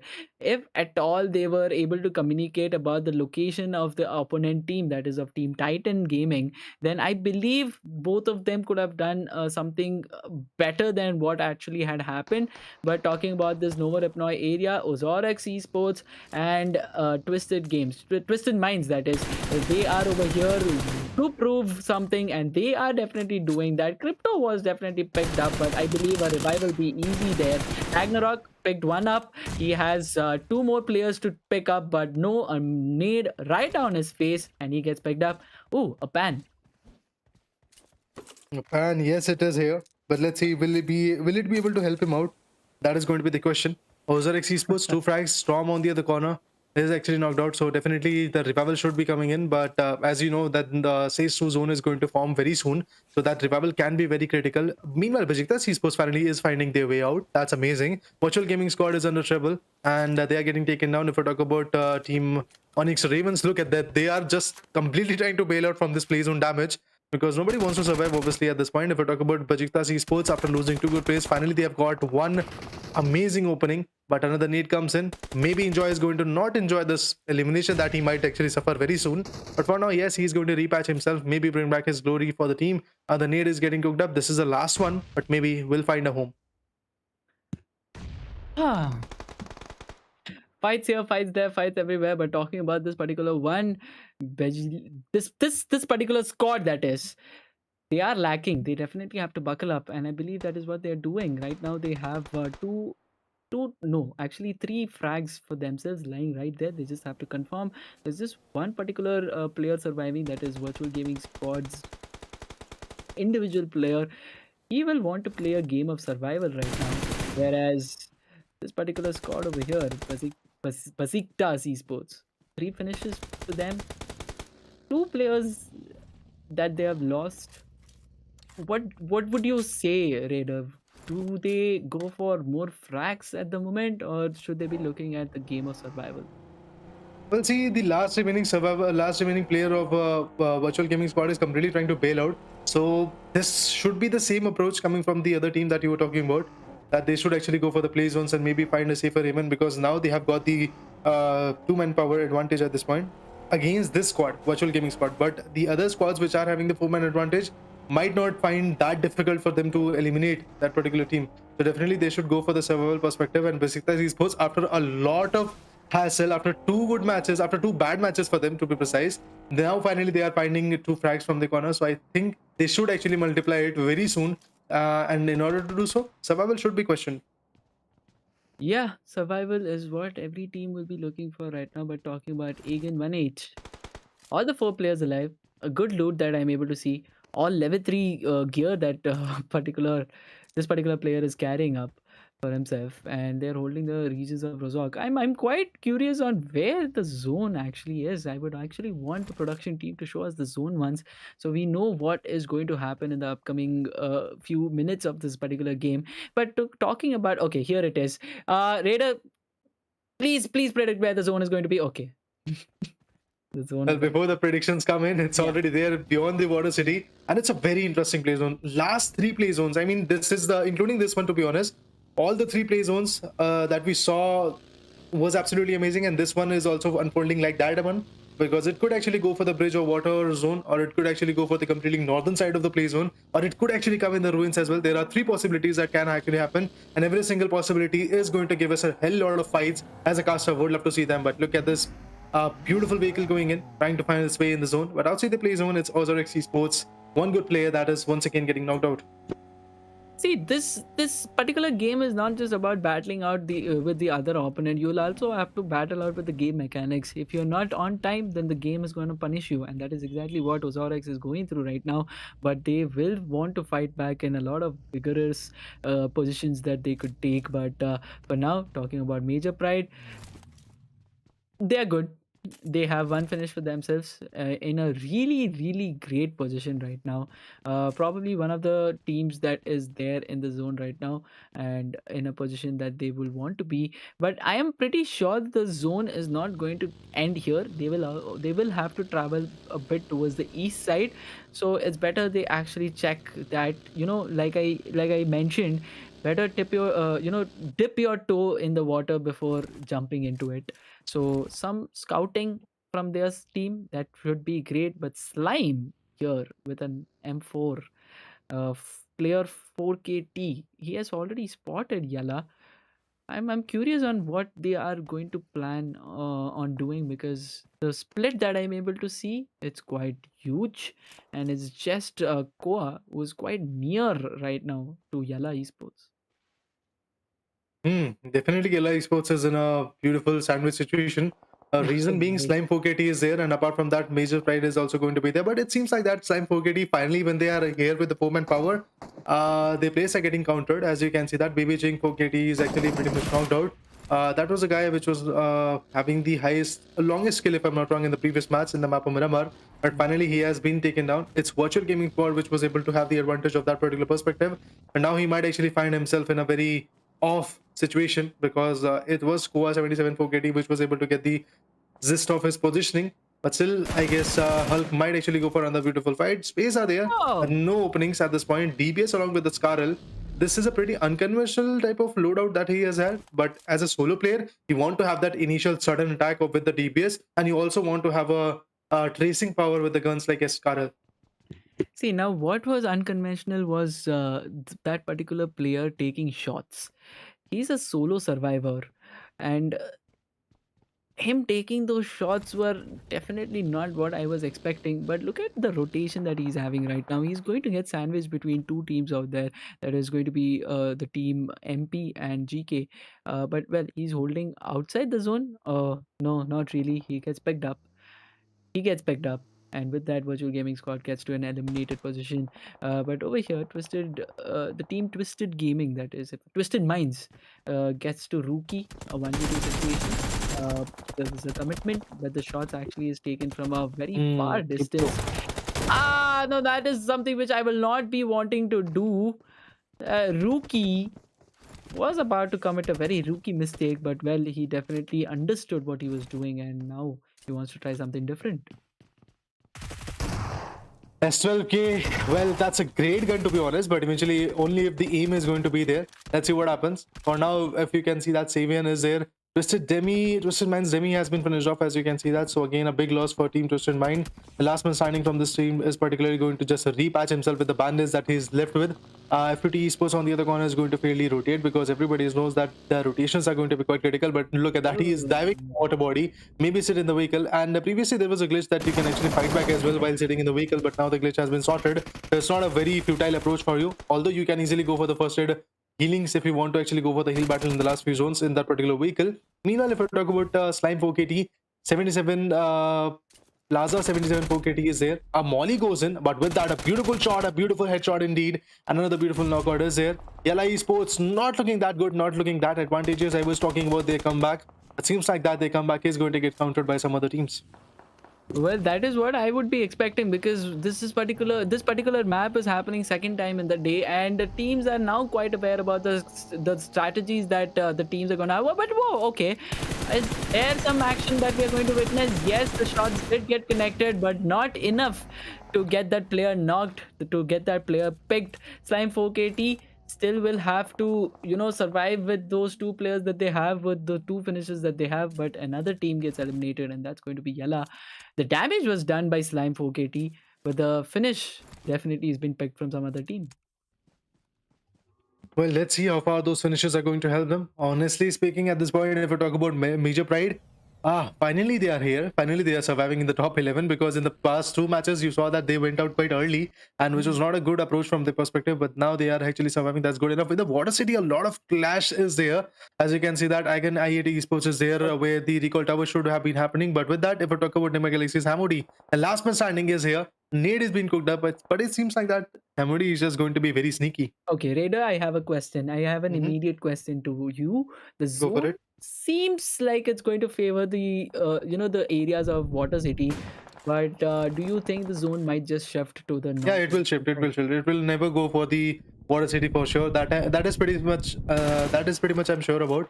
Yeah, the zones are actually going to be in the open-ended region, but look at that, how beautifully Crypto is just trying to utilize it. He's going to go for another knockout. It could actually come in soon enough, but eventually the guy who was knocked out, those kills are going to get stolen by AGONxI8's player. But look at that, finally a kill comes in, Wow. and with that, FUT Esports gets eliminated, but the position of Crypto is also going to get compromised with that. Titan Esports on the other corner is going to have Attacker as a guy for the team, but his SP is also not looking good, as he's actually getting circumcised with the nades. Another two nades are actually going to come in, and those nades are maybe going to put both of them down. But let's see what kind of possibilities are going to be there. Yes, the nades are coming in, but eventually that is not enough. If we talk about GK Ragnar, he's here, pretty much close to another beautiful team. And yeah, player 4KT also gets finished off with the 4KT is also out of equation at 10th position and is not going to get any kind of points in terms of positioning. While if I talk about the flags, just 2 points.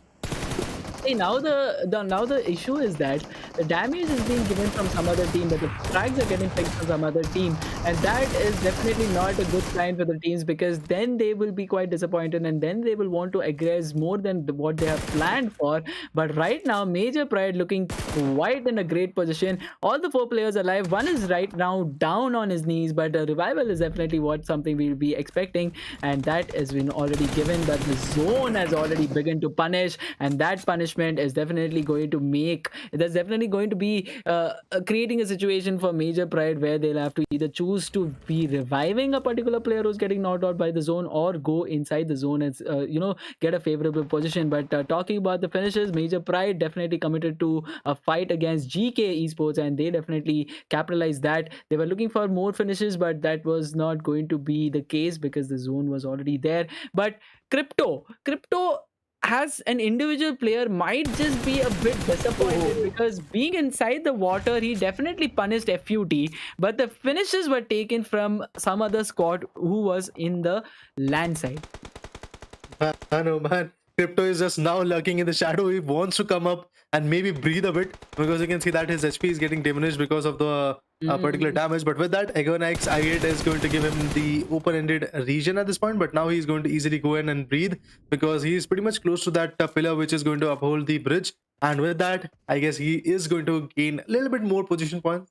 That's possible. It's doable. But AGONxI8 Esports, the way they are actually performing is looking quite good. And as you can see, that it's a very open-ended zone. Although there are fair share of Water City areas which are there. But Twisted Man on the other corner gets countered. And along with that, it's Pubg who has been taken down. This might be the downfall which we were not looking at for AGONxI8 Esports, because now they're guy which was having the center point of this particular fight is pretty much knocked out. On the other corner, if we talk about Ozarox Esports, the last one standing also gets spotted, gets countered, and it's Major Pride with 8 amazing finishes. A major comeback in the game, with top 5 teams surviving in the fight. I don't know which team is going to survive, but yes, of course, would love to add on.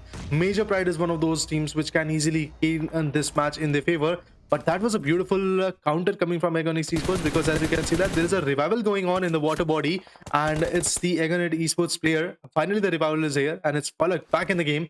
Blade on the other corner is going to find his way through the edges, to the ridges, from which he can fight by attacker on the other corner, gets finished off. With that, we are left with only 4 teams. Titan Gaming with 7 kills is now out of equation. Ozarox Esports wants to go forward, but I believe the only team which is going to counter them could be AGONxI8 Esports, whose players are now falling like a bunch of cards. Well, that is this dominoes. That is what is happening to AGONxI8 Esports. But right now they are in a good position. Major Pride also in a very good position. The two major teams right now inside the zone fighting against each other. I was expecting a last battle out there between the two, but amazing nade comes up from there. Two knocks, one finish, one knock, and Major Pride, who was looking quite confident with that momentum that they built, is right now not in a good position. Yeah, exactly. As you can see, that Poino is there, who is going to revive his teammate Spectre. And we remember, guys, Spectre, what a guy he is. Those 1v3 can be actually amazing from his corner, but let's see what happens. Apart from that, if we talk about Falak, he goes in for a nade, he goes in for a molly as well. He might actually go for the molly first of all, because the nade is a much more type of, let's say, weapon which has to be used much more precisely. When it comes to molly, the splash damage can be enough for you to just get burned out of it. On the other corner, if we talk about Ozarox Esports, they're not just smoking the land, they're smoking the water body as well, so that they can survive barely. But Major Pride finally gets eliminated. With that, if we talk about on the beautiful team, L7's trap is there, pretty much far away. He's in a very open space. He can easily be taken down by Falak. But Falak seems to actually have some other angles. Oh, the spawn is there. It's very open-ended. For him, the grass was there. But from this kind of distance, as we know that, Pubg is going to be pretty much open-ended for these guys, and that's what happened. Finally, it's AGONxI8 Esports. Name is pretty confusing. I would actually call them i8 Esports, but then again, AGON Esports is going to be like, why are you not taking our name? Yeah, they are here. Let's see what happens. For now, Blade is there on the I guess backcourt. right Yeah. now, right now, Raider, the name doesn't matter because they are going to have their names in bold letters because they are winning Probably. this one already. Look at the way they are actually committing this particular fight. They know they are winning it and they're going all in. One player against the three.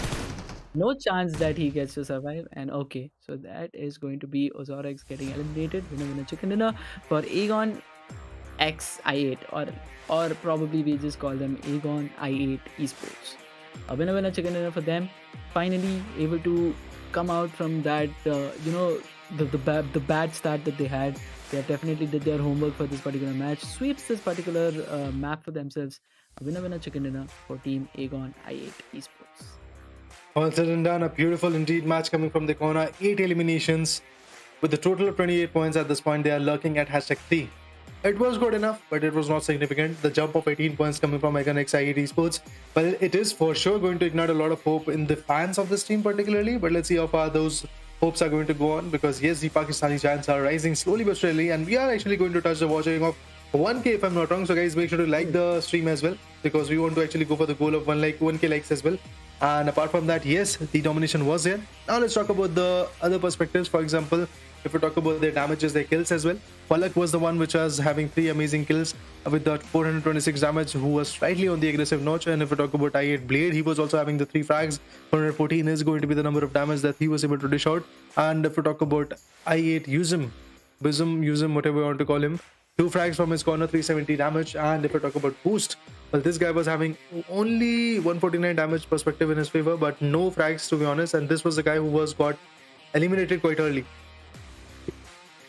Well, enough spoken, I guess. AGONxI8 Esports have proved themselves to be one team that they will want to be recognized, and they did a fairly amazing job. What I'm disappointed is with the team Melise Esports, the bar that they set in my head, in my mind, in my heart, it's now slowly deteriorating. The games that they are playing right now is not an upward climb but a downward hell for them.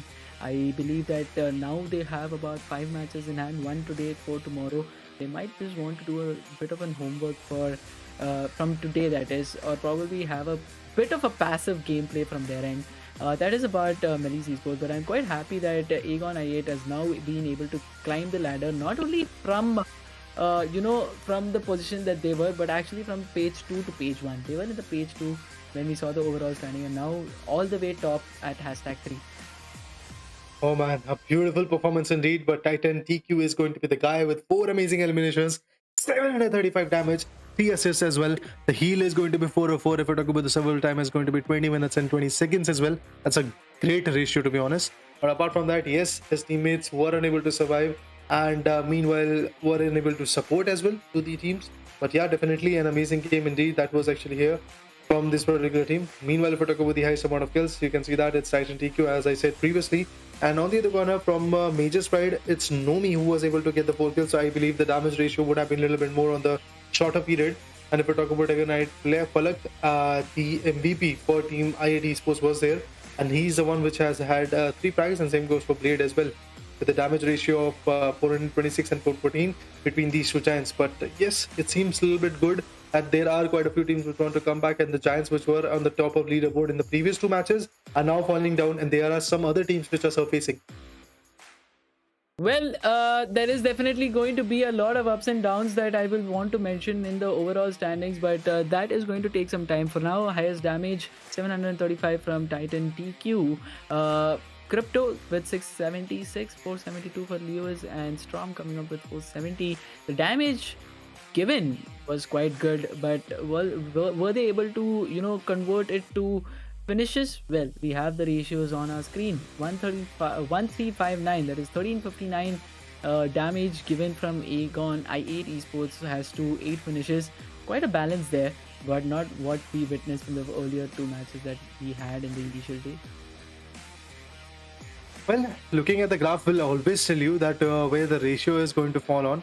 Well, I believe the ratio is looking good for Besiktas Esports, although they went out quite early, but then again they had 6 elimination and 81 damage. We'll for sure look forward to see where Besiktas Esports are going to hold their location in terms of the leaderboard, because in the first 2 matches you saw they had 0 points, and after that finally in this particular match they poured out quite a bit.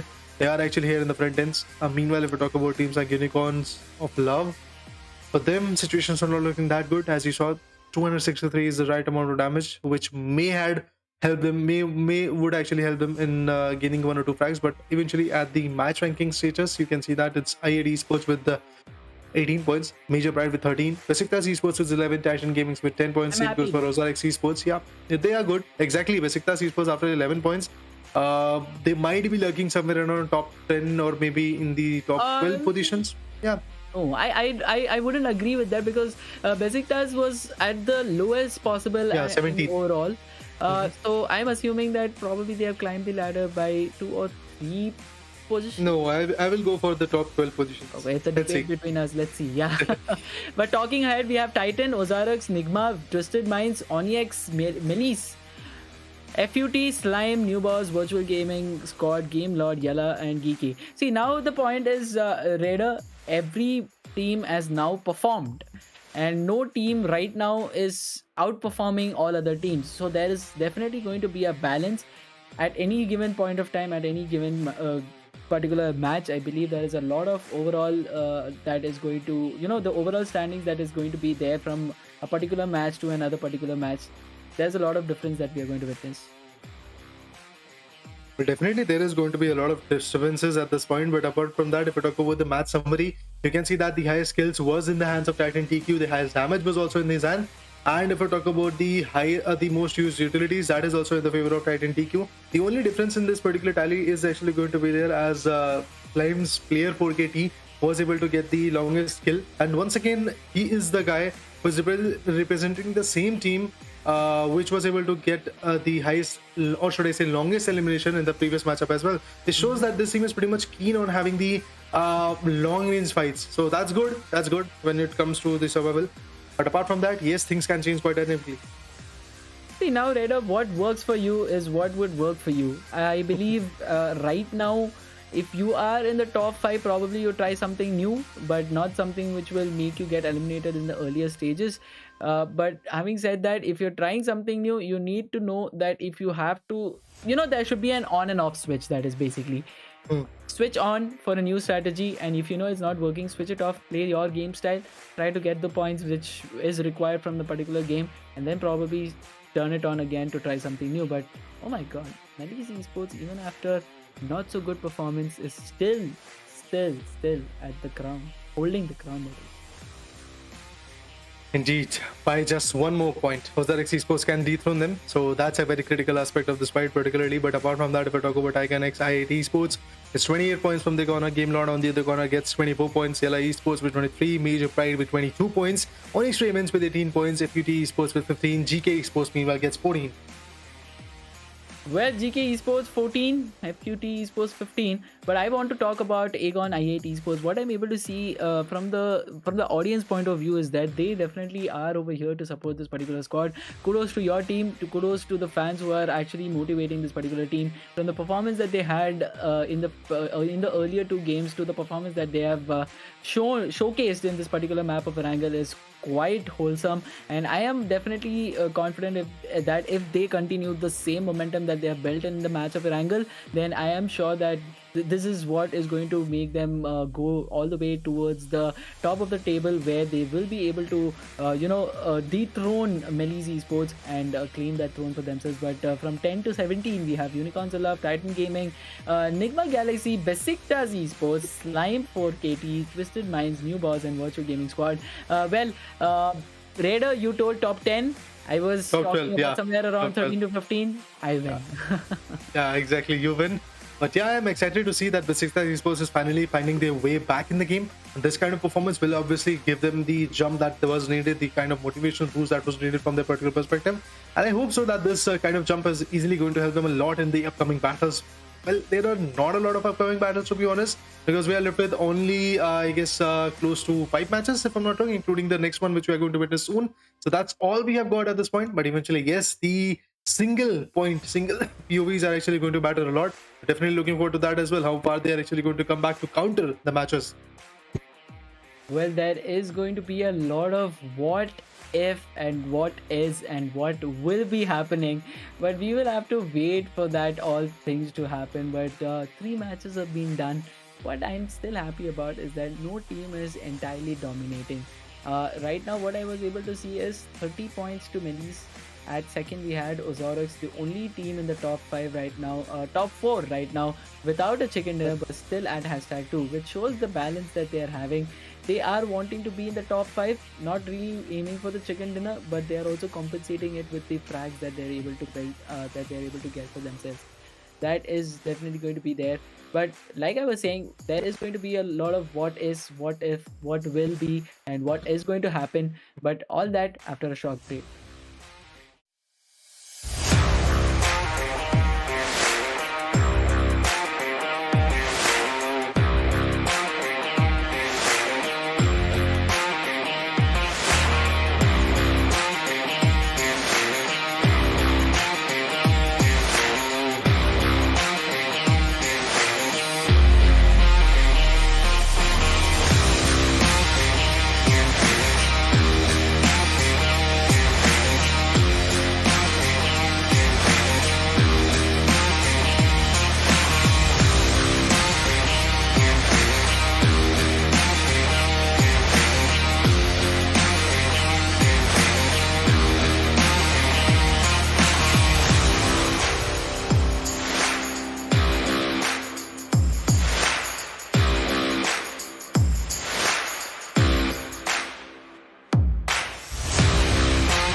Welcome back, everyone, to the fourth match of the day.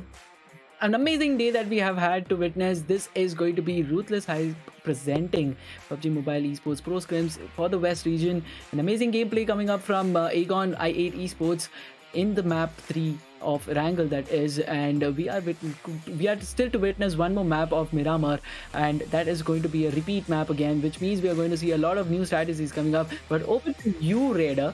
What do you think is going to happen in this particular match?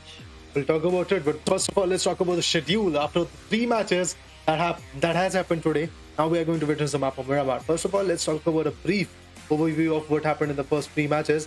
We saw a 22-pointer game coming from Melise Esports, and that is Melise Esports, to be honest. And apart from that, we saw again a 22-pointer coming from Yalla Esports in the match number 2 in the map of Miramar. And after that, it was Erangel, where AGONxI8 Esports was able to fulfill the wishes of their fans and eventually make their night glorious by having an 18-pointer winner in a chicken dinner. That was amazing. After that, we are going to witness the map of Miramar, and that is something which is going to be quite critical. And just as we said in the previous caster deck before the third match was actually there, that after 2 good matches, after 2 or 3 good matches where both Miramar and Erangel have been played with a fair share, now I think things can be a little bit more critical for these teams. Maybe they are actually going to become a little bit more predictable or have an insight what the enemy is actually going to do and what kind of drop locations the enemy is actually going to have. And if they are able to have that kind of area, or should I say that kind of credibility in terms of the judgment, so then it can actually help them a lot. They can easily go for a safer haven, maybe fight back, maybe actually get as many points as possible, because there are going to be quite a few teams like Geekay Esports or Yalla Esports who love to be aggressive, like Major Sprite, if I talk about that team as well, who loves to be aggressive, who loves to actually play with their lives and maybe get as many points as possible. So definitely looking forward to that as well, that will they be able to go for that perspective. And as you can see that the map of Miramar is pretty much coined here. Again, a lot of places are there where the opportunities are going to reside, like El Pozo, Monte Novo is there, we have got Chumacera, we have got Los Unas, and n number of places are there in the map of Miramar. It's a great map, it's a great 8x8 map where if the zone gets in the southern eastern region, I would be the happiest, because southern eastern region is the region where the water body is also going to be there. And eventually, if the first play zone is going to be there in the southern eastern region, maybe close to Los Unas, we already know that the 50% of the play area is going to be unplayable, because that would be in water body. And then even though the first play zone is going to be there, the circumference of that particular area, or should I say the area where the fights are going to be on, is going to be like the second play zone. So I would love to see that. Let's see. Well, that is definitely going to be interesting. But what now I am more interested to talk about is which particular team is going to go where, because in the first game we saw Los Leones to be having 2 teams playing out there, but here we go, PUBG Mobile Esports presented by Ruthless Hype Pro Scrims West region, match number 4, Miramar. 67 people out of the 72 that were invited to play today. The flight trajectory is right at our screens, starting all the way from Tiara Bronca over El Azhar, through La Bentita, touching Chomacera, over Minas del Val, and then it's getting ended at Minas del Sur, where the players actually wait and chill out with each other. Alright, let's see how far the chilling scenario is going to get carried away. Yes, No, for now. it's not. Okay, we are going to witness the aggression, but seems like that Echo Boy is pretty much keen on seeing the aggression very soon. Oh, yes. And same goes for me. I would love to see that aggression coming up in the close quarter factors. But yeah, exactly, if I talk about the chaos, well, it will evolve. Very soon the chaos is going to get evolved. But before that, the right choice of the places are going to be there.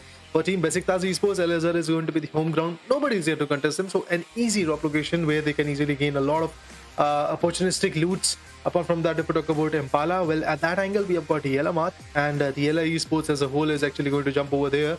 And meanwhile, if we talk about areas like Los Unas, it is going to get fairly contested, because AGONxI8 Esports is actually jumping here and there along the way of Los Unas. They're not jumping straight up in the Los Unas region, but seems like that they're jumping close to that vicinity, or jumping surrounding that particular compound. Apart from that, it's Titan Esports, Titan Gaming, to be honest. I'm actually surprised to see a little bit that they're jumping in Valla del Mar or close to that area particularly, because that's not an area where you actually want to jump in very often. But then when you want to play a safe game, I believe that is the area we should go in. But Titan Esports is there with another team, seems like that. There are quite a few parachutes that are there. But apart from that, in the San Martin, there is another beautiful fight. Seems like that it's going to be Melise Esports versus Virtual Gaming Squad. That was the exact fight that happened previously in the previous map of Miramar. Seems like that there is some bad blood in this fight. Well, both these teams do not want to lose Hazendia del Patrons for themselves. Well, there is a Golden Mirado there. They will definitely want to claim that for themselves. But for now, both the teams have enough loot for the early aggression, for the early fights. But will that be enough is a big question, because for now, Pubg has got one particular frag for himself. Clutch is down on his knees. There is a hunt for a few more frags out there. There is a lot of up and downs that is happening. But in this particular fight, two players of Virtual Gaming Squad are picked up. But that's about it, I believe. There is just one particular player of Melise Esports surviving. Melise Esports, for them, this particular game is too important for themselves to redeem the throne. I mean, they are still there. They are holding the throne, but they will have to hold it for longer. And if they get eliminated early in this particular match, that is going to be a big turn down for themselves. Right now, they're definitely holding. It's a 1v1 situation. Both the players are at one particular HP. Will Melise Esports be able to cut the situation out? KSU is definitely having the gun which can devastate the entire team out there. But will he be going out for that, or will he be wanting to revive himself up, patch himself up is a big question. He changes the gun. He's going up with that Tommy. No, but he's actually falling down. Oh, no, he wants to heal back. Seems like that, but the revival might actually come in, and yes, the revival is going to be the main question. VJ Sulk is actually going to go for the revival as well. Both of them actually lost one more player, so it's going to be a little bit more critical for them to survive at this point, but then the survival is going to be there, and it's MS Esports, which is again going to be at a loss. Seems like that, but on the other corner, if we talk about VJ, so should I say Virtual Gaming Squad, Malik is going to be the one which is trying to heal himself, but finally the closure is there. It's Melise Esports, so once again, after losing two good players, finally they are here. Oh, now the celebrations are going to be there. This is a banter which we will see very soon tomorrow, because this is just the last match, and it's pretty much impossible for Virtual Gaming Squad to be back in the game. If they have the black magic, then they might actually come in, but for now it seems like that the fight is done for them. But on the other corner, we have got AGONxI8 Esports, which is actually trying to create a lot of ruckus for New Boss, if I'm not wrong. That's the team. But FUT Esports, along with another beautiful team, that's Team GK, they are in a fight. Oxer, or should I say Onyx Ravens on the other corner, are also getting countered by Titan. Well, talking about the game, talking about the fights, MS is still not done. They just picked another frag out there with the nade. But talking about this particular region, this should be Picardo, and the building that they're holding, well, it's quite complicated. You definitely have to check a lot of angles before you're pushing in, and that is definitely going to be something which both the squads know and are aware about. They're right now just holding the grounds. One finish point that GK is already having, which means FUT Esports is already one man down. It's a 3v4 situation, an advantage that GK is having, but I really want to see what is happening at the sides of AGONxI8. But for now, we'll be looking at what is happening to Titan Gaming, and opposite to them, I believe it is AXR Raider. Yeah, no, that's Onyx Ravens, if I'm not wrong. That's the team name, Onyx Ravens. Right. They are here in the particular vicinity of Vinas journalists. Okay, Yalla Del Mar is the region, if I'm not wrong. Yeah, the fights are there. If we talk about Slime 4KT, they are also trying to put a stop on the upcoming teams. But AGONxI8 Blade are also getting countered by new boss. That's amazing. I mean, the name states that they are the new bosses. They have to actually make a statement. Well, let's see, can they actually do that? Oh, yes. Unicorns of Love are actually finally down to the dust. Meanwhile, AGONxI8's Blade is also getting countered, but it's Slime 4KT who wants to take the advantage, and yes, they will get it out. Melise Esports, after doing a lot of emotes and trying to actually cherish that particular 4v4 that they were actually having in front of Virtual Gaming Squad, is now coming up to a very sad end, because it's Slime 4KT which is going to get the advantage of having the third party. With that all said and done, the game is here, the aggression is here, and all the other players in the Yalla Del Mar situation. Seems like that Titan Gaming is completely on a roll. They are completely trying to put a lot of pressure.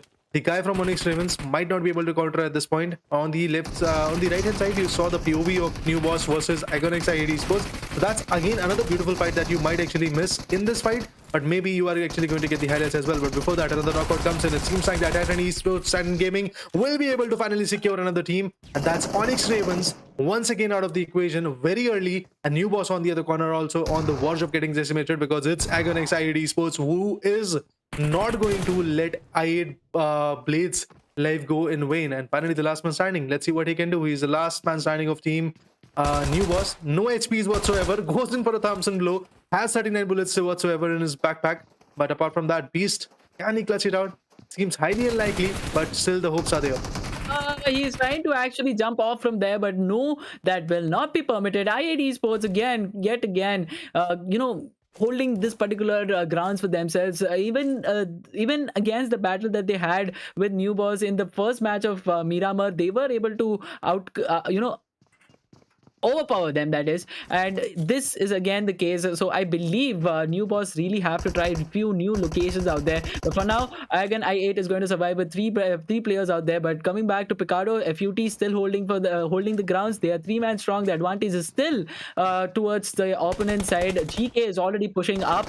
If they do that, then that's going to be really good. On the other side of the map, a 1v1 situation, Besiktas Esports wants to reclaim this particular tournament for themselves. The prize pool that is there on the stage, they definitely want to get some for themselves. But Ozarox clears so far, but still was able to get spotted. There were a few shots that got connected. But coming back to the Picardo region, like I was talking about the angles, if you're able to see the angle that Ragnar is able to create is the angles that I was actually talking about, Raider. You will have to, you'll have to first check before you come up, or else you might get spotted and knocked immediately. Yeah, exactly. You said it right. But for now, coming back to the fight, Geekay Esports is trying their level best to survive in terms of FUT Esports, although the counter is coming in by FUT Esports, and the counter is pretty much strong, and that is the reason why they are pretty much upholded in the same vicinity. But the S12K shots are very fatal. Another beautiful takedown comes in, but the beautiful counter is also there with what S1987. Another beautiful game. Oh, Geekay Esports as a whole has been taken down with that S1987. Go for the revival, and yes, the revival is going to be there. Kairos and his teammates are going to be back in the game. Well, for RIP Savian, yes, RIP for you, buddy. But US teammates are actually the one which are surviving, and they are actually going to stress this fight a little bit longer. But on the other corner, there is another bad blood coming up. That's going to be team Besiktas Esports against Ozarox Esports. Oh, Besiktas Esports, one good guy has already been fallen. That's going to be P7. After having 11 amazing points in the previous one, seems like that Besiktas Esports are not looking that good because they have just 12 points in their favor, and the enemy is still proving quite strong. But the rotations are here. Oh, what is this? He's pretty much in front of me. Oh, the vehicle decimation. I was not expecting this vehicle kill to come in. But with that, the damages are coming on Zessy's corner as well. But he will fall back completely from this situation because he knows they are left with the 2-man power. Should not actually go for those fatal mistakes. See, Raider, my question will be on why did he not spray? What did happen over there? Why did he not pick his gun and attack the player who was in the vehicle with no gun in his hand? He was easily able to run over that particular one and get a finish point for himself. That was not a sight that I was expecting. But well, airdrop number 1 gets looted. MP Spectre gets it. Well, with that loot, if we have AWM in play, I am expecting few heads above the neck clearly sorted. It is possible, but as we were talking about in the initial caster deck, that people love to choose DMRs over the OMs and stuff like that. But yes, OM is a very tempting gun. If you get it, you would love to actually use it.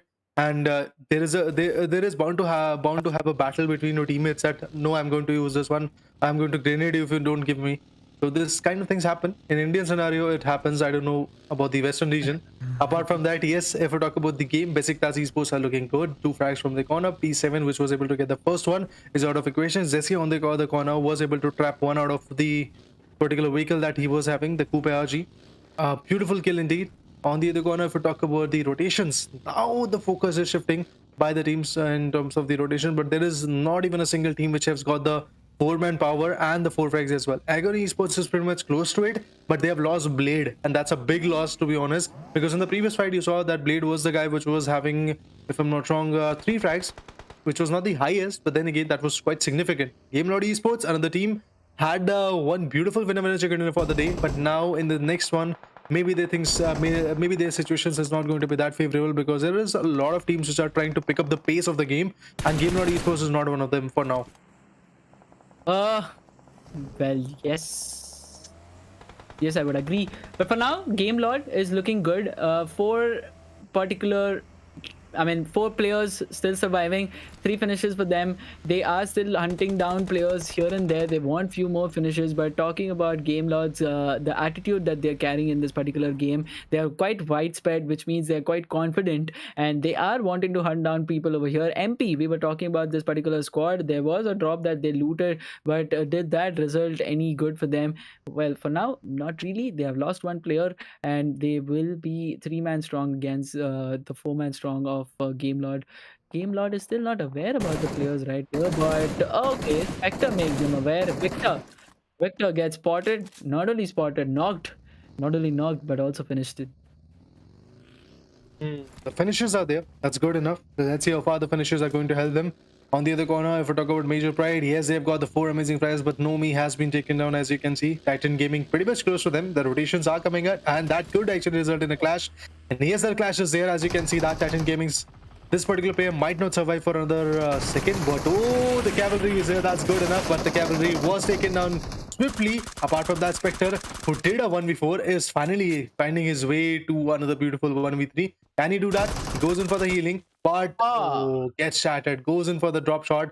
Fails to do so. Along with Nigma Galaxy, another beautiful team has been elevated, which is known as Major Pride, with having only 4 frags. That's it for them for this game.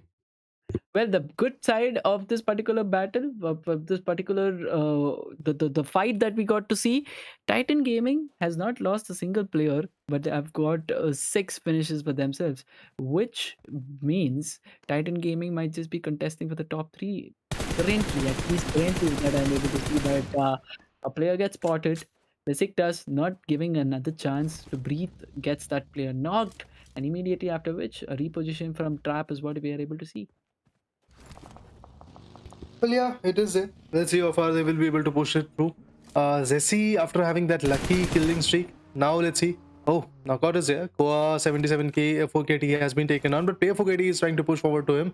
Okay, no, the push is not there. I believe he is actually going to revive his teammates, and that could be the fair call because you want to actually have the manpower, but the revival is going in. But let's see how far that advantageous revival is going to go. Shots are coming in. Finally, Zessi has to actually counter with another angle. Otherwise, it can be quite fatal for him. But it looks like that angle is actually there. But as we know, although it's a V flank, although it's a very beautiful backup, but the worst part is that team Besiktas Esports is not having the manpower. Well, that is one, and also because they don't have the manpower, they will not be able to, play the widespread game that their opponent is currently playing. It's a 3-1 split, and that one player who is holding the grounds, holding the position quite far behind, is able to give a great cover. Besiktas definitely wanted to close in and confirm that particular knock that they had in hand, but because they didn't have the manpower, they have to choose to fall back. And Slime, even though they had their player knocked out, he's been revived. They are going to be 4-man strong. On the other side, Twisted Minds gets Titan Puncher down. The quite the man out there, if I must say, Titan Puncher. Yes, indeed, he is. But apart from that, 9 teams are left. 29 players are surviving for now.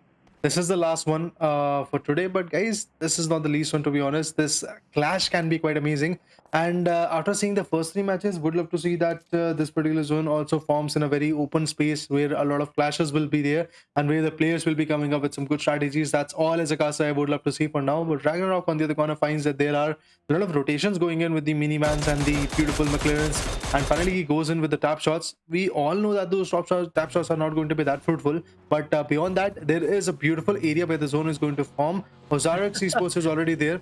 Yalla Esports on the other corner is having a beautiful chunk of it. Yeah. Trader, I really want to know. Sorry, I am having this this smirky laugh right now. But how is that zone any good for the teams that there are? I'm able to just see 2 teams that are inside the zone.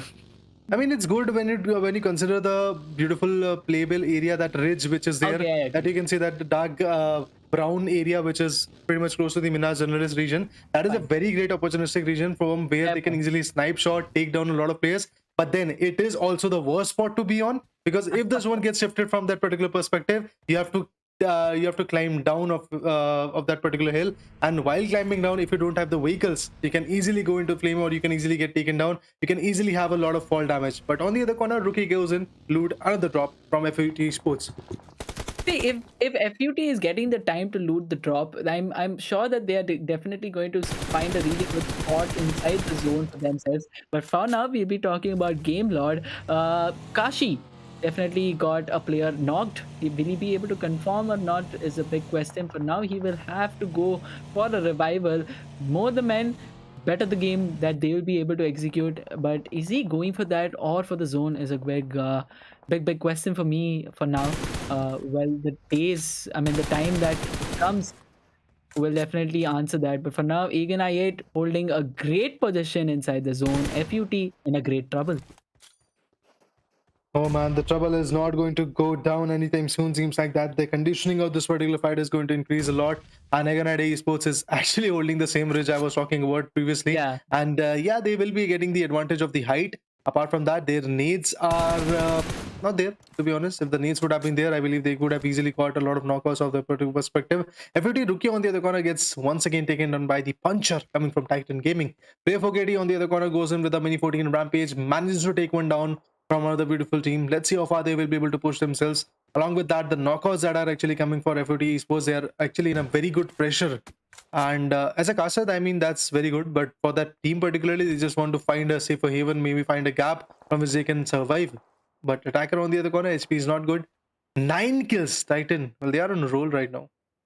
Titan, like I mentioned, Raider, they were 4-man strong. For now, they are not. Well, I'll talk about that later because right now, AGONxI8 Ghost definitely is taking the souls out of FUT, and FUT is going down like dominoes right now. 2-man strong. I8 Esports, AGONxI8 Esports is still quite commendable with that gunpowder that they have and the position that they're holding. But talking about Titan few minutes back were having all the 4 players alive. Right now they are 3-man strong, but they are still quite on a momentum, on a kill spree that there is. 9 finishes. If they manage to end this with a chicken dinner, I believe and I'm certainly very sure that they might just be in the top 5. Indeed, that could be possible, no doubt on that. But for now, if we talk about Slime 480, 3 flags, top 8 is the positioning that they've got. Let's see what top 8 position is going to get them. If I'm not wrong, only 1 point. Yeah, exactly. That is going to be the case. Hashtag 8 is going to get them only 1 point. But apart from that, that was a very good close call. Ozarox Esports still finds a way to survive. Titan, oh man, this can be critical for them. Baby Jing on the other corner is going to come up with a good nade. That could actually impact a lot, but the splash damage was not enough to put anybody down. Eventually, it was not even there. Another nade goes in. It seems like that Baby Jing, out of the panic, is just trying to put as many nades possible in as many as directions. But that is just going to deplete the utility that this guy was actually able to rake. But apart from that, nothing fruitful is going to come from it. The splash damages are there. Oh, look at that. Yellow Bolt finally finds him, popping a lot of nades. He was like, okay, let's put a full stop on you. And eventually now Yellow Bolt is going to take the same position, maybe that height advantage, that particular angle that the other guy was having, and finally put down some good shots. Ozarox on the other corner. Yes, looking good. 3 frags from the corner, but Titan Esports are slowly but surely trying to regroup. And the worst part is that these guys from Ozarox don't have any kind of needs. Although the smoke nade is there, which can create the deception, but finally it's NZ who decides now enough is enough. I'm also going to put some nades, and that can come back with a knockout. And yeah, the knockout is there. Oh, yes. It's Tami who has been taken down. Besiktas Esports on the other corner. Jesse is also surviving, but I am pretty much sure that he's not going to bring back his fight in this game because he wants to survive. No He's way. already in a very close fight, and finally the nade comes in. This could be a very sneaky third party, but it's Faidan getting from Twisted Minds a beautiful knockout. See, now what I would want to add on to what you have told is Zessi probably might not be able to get the pride, but right now he's having a really good angle out there, and probably he might be just raining those bullets on both the squads who are down over here, and the teams He did, but he lost. Oh yes, they did. Oh yes, he lost. But now I'm curious on who actually found him, because I'm not able to see any squad in this region. But well, It was Yalla Esports, if I'm not wrong, from that particular ridge from where they were able to take down the other guy. oh my god, You that's see a the sad third ending. parties. Yeah, exactly. But well, right now talking about Twisted Minds and Ozarox, Twisted Minds did have a man advantage, but looks like that's been evened out. Ozarox versus Twisted Minds 2v2 situation.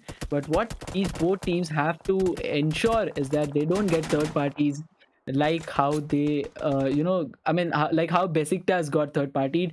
But I was just talking about it, and Yalla made sure that they were able to, channelize it for themselves. Ozarox loses another guy. It's a 1v1 situation now between Ozarox and Twisted Minds, but none of those frags were against each other. Yalla is enjoying a good beauty of the side from here, trying to pick up as many finishes as possible.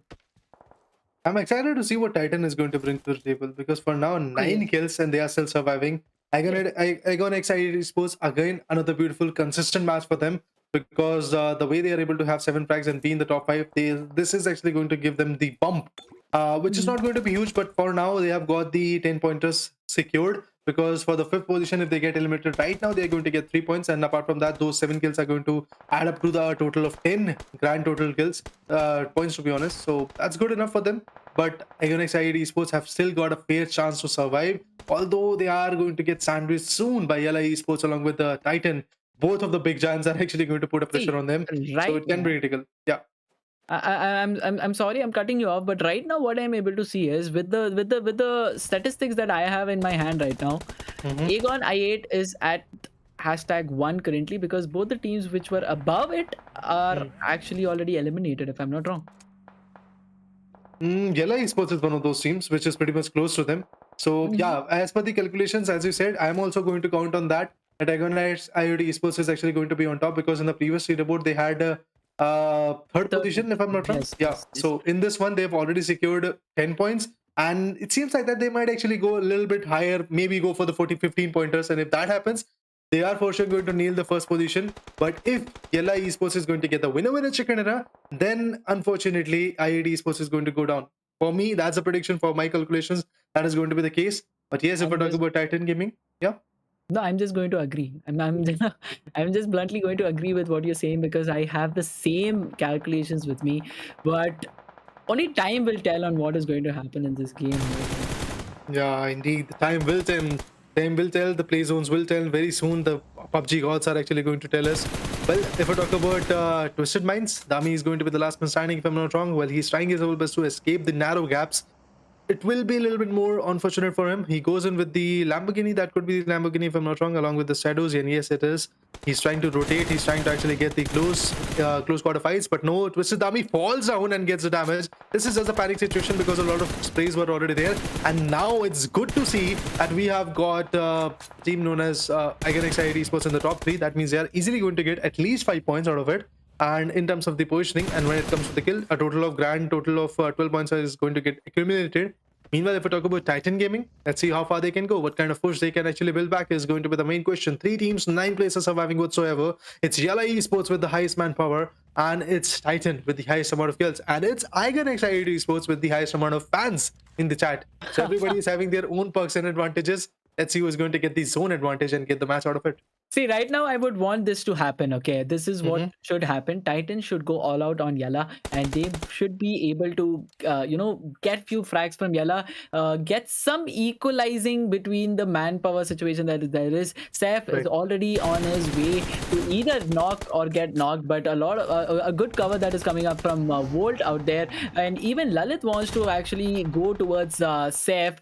But look at the way that I predicted, and probably that's how the game is going to be narrated. Yalla and Titan are going to go against each other, whereas AGONxI8 is just going to wait, hold that particular zone that they have, because right now they are inside the zone and they also have a hard compound. Why would they want to aggress if at all? If you can actually just hold the grounds and wait for the other teams to fight against each other and then go for some great finishes with that chicken dinner home. But for now, Titan Esports not really having much of a space to be battling, but Yalla is actually dominating the zone. A good split that I'm able to see from them. The man advantage is sure definitely going to work out for them, but Ooh. oh, TQ coming up with that amazing nade. It connects. Now the fight gets equalized. The precision on that need was absolutely optimal. And now the team which had the kind of, let's say, man advantage is not going to have that anytime soon. And as you can see, that Marth is not going to get that revival. Maybe that could be the case, but the bleeding is very strong. Maybe not going to get the advantage. And yes, that is going to be the case. It's a 3v2 situation. But AGONxI8 Esports is still chilling in their compounds. Wait, They're no. not even actually going to be there in the fights. And yeah, that is like a good situation. As you can see there, it's a 3v2.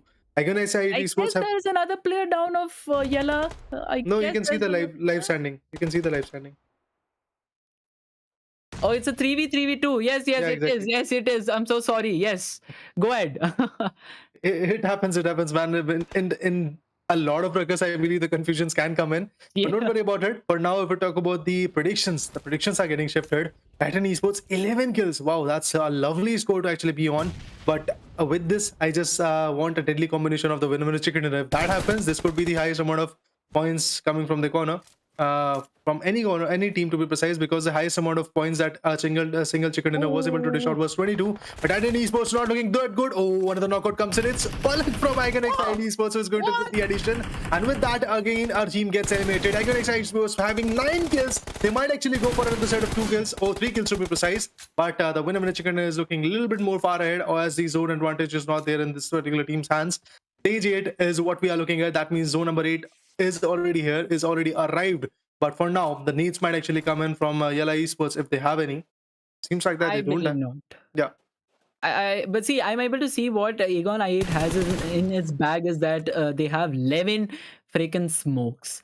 And now if they're going to make a smoke wall or probably a smoke house, then probably Agon is going to get themselves inside the zone and then they can battle out against Yalla Esports. It's a 2v3 situation and Yalla just wants to hold the ground for now. A good cover is what they're expecting for themselves. They do have the rocks, but against the hard compound, probably Yalla might be falling, has domino effect that might just happen. But Falak wanting to create the smoke path, he wants to get inside the zone. A 1v2 situation for Ghost from the right side, a 1v1 situation for the other player from the left side. Yeah, he does spot Lalit over there. He wants to get that player knocked out. He wants to equalize his entire situation. He knows the player's position.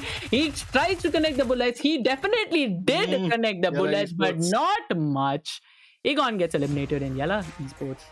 Oh man, a lovely battle coming from Onyx Esports, Esports' corner. But a huge shout out to Yalla Esports for doing this amazing Good aspect, battle. because yeah, indeed, it was good. But now I guess the calculations might go wrong from our perspectives, because Yalla Esports, we were talking about this aspect. If Yalla Esports secures a winner chicken dinner, maybe things can change. And this is the second position that they're going to get. Look at that. We have got the second position coming from Yalla's corner.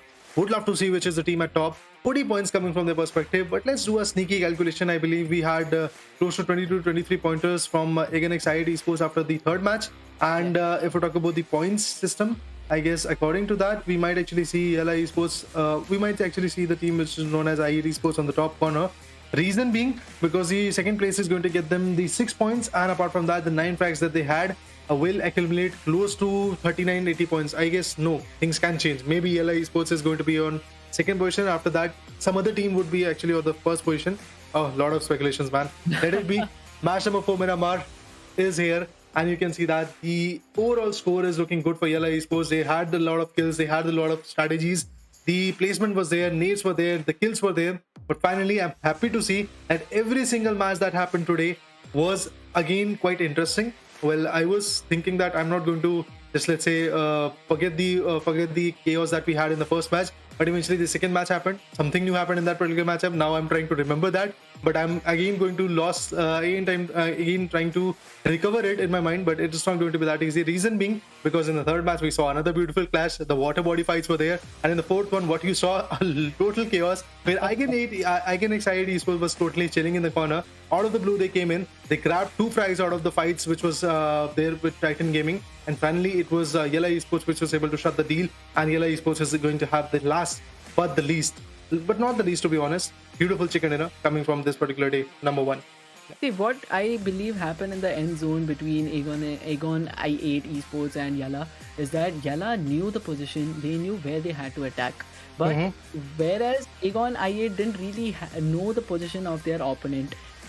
From the right side, there were 2 players that he definitely spotted, but that didn't really work out well for him. But talking about head-to-head between AGONxI8 Falak, a lot of fan following for him in this chat section that I was able to see, and we have him head-to-head against Titan Puncher, who I believe was quite strong in this particular match. They did get eliminated at #3 position, but he did the damage that was to be done.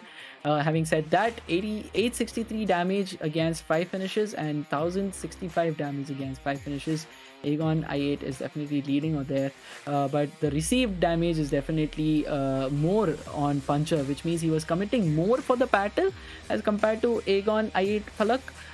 But well, Falak actually had a good advantage for himself. and Falak definitely becomes the MVP of this particular match number 4 with 5. I mean, that's the highest amount of kills anybody has got individually in this particular day.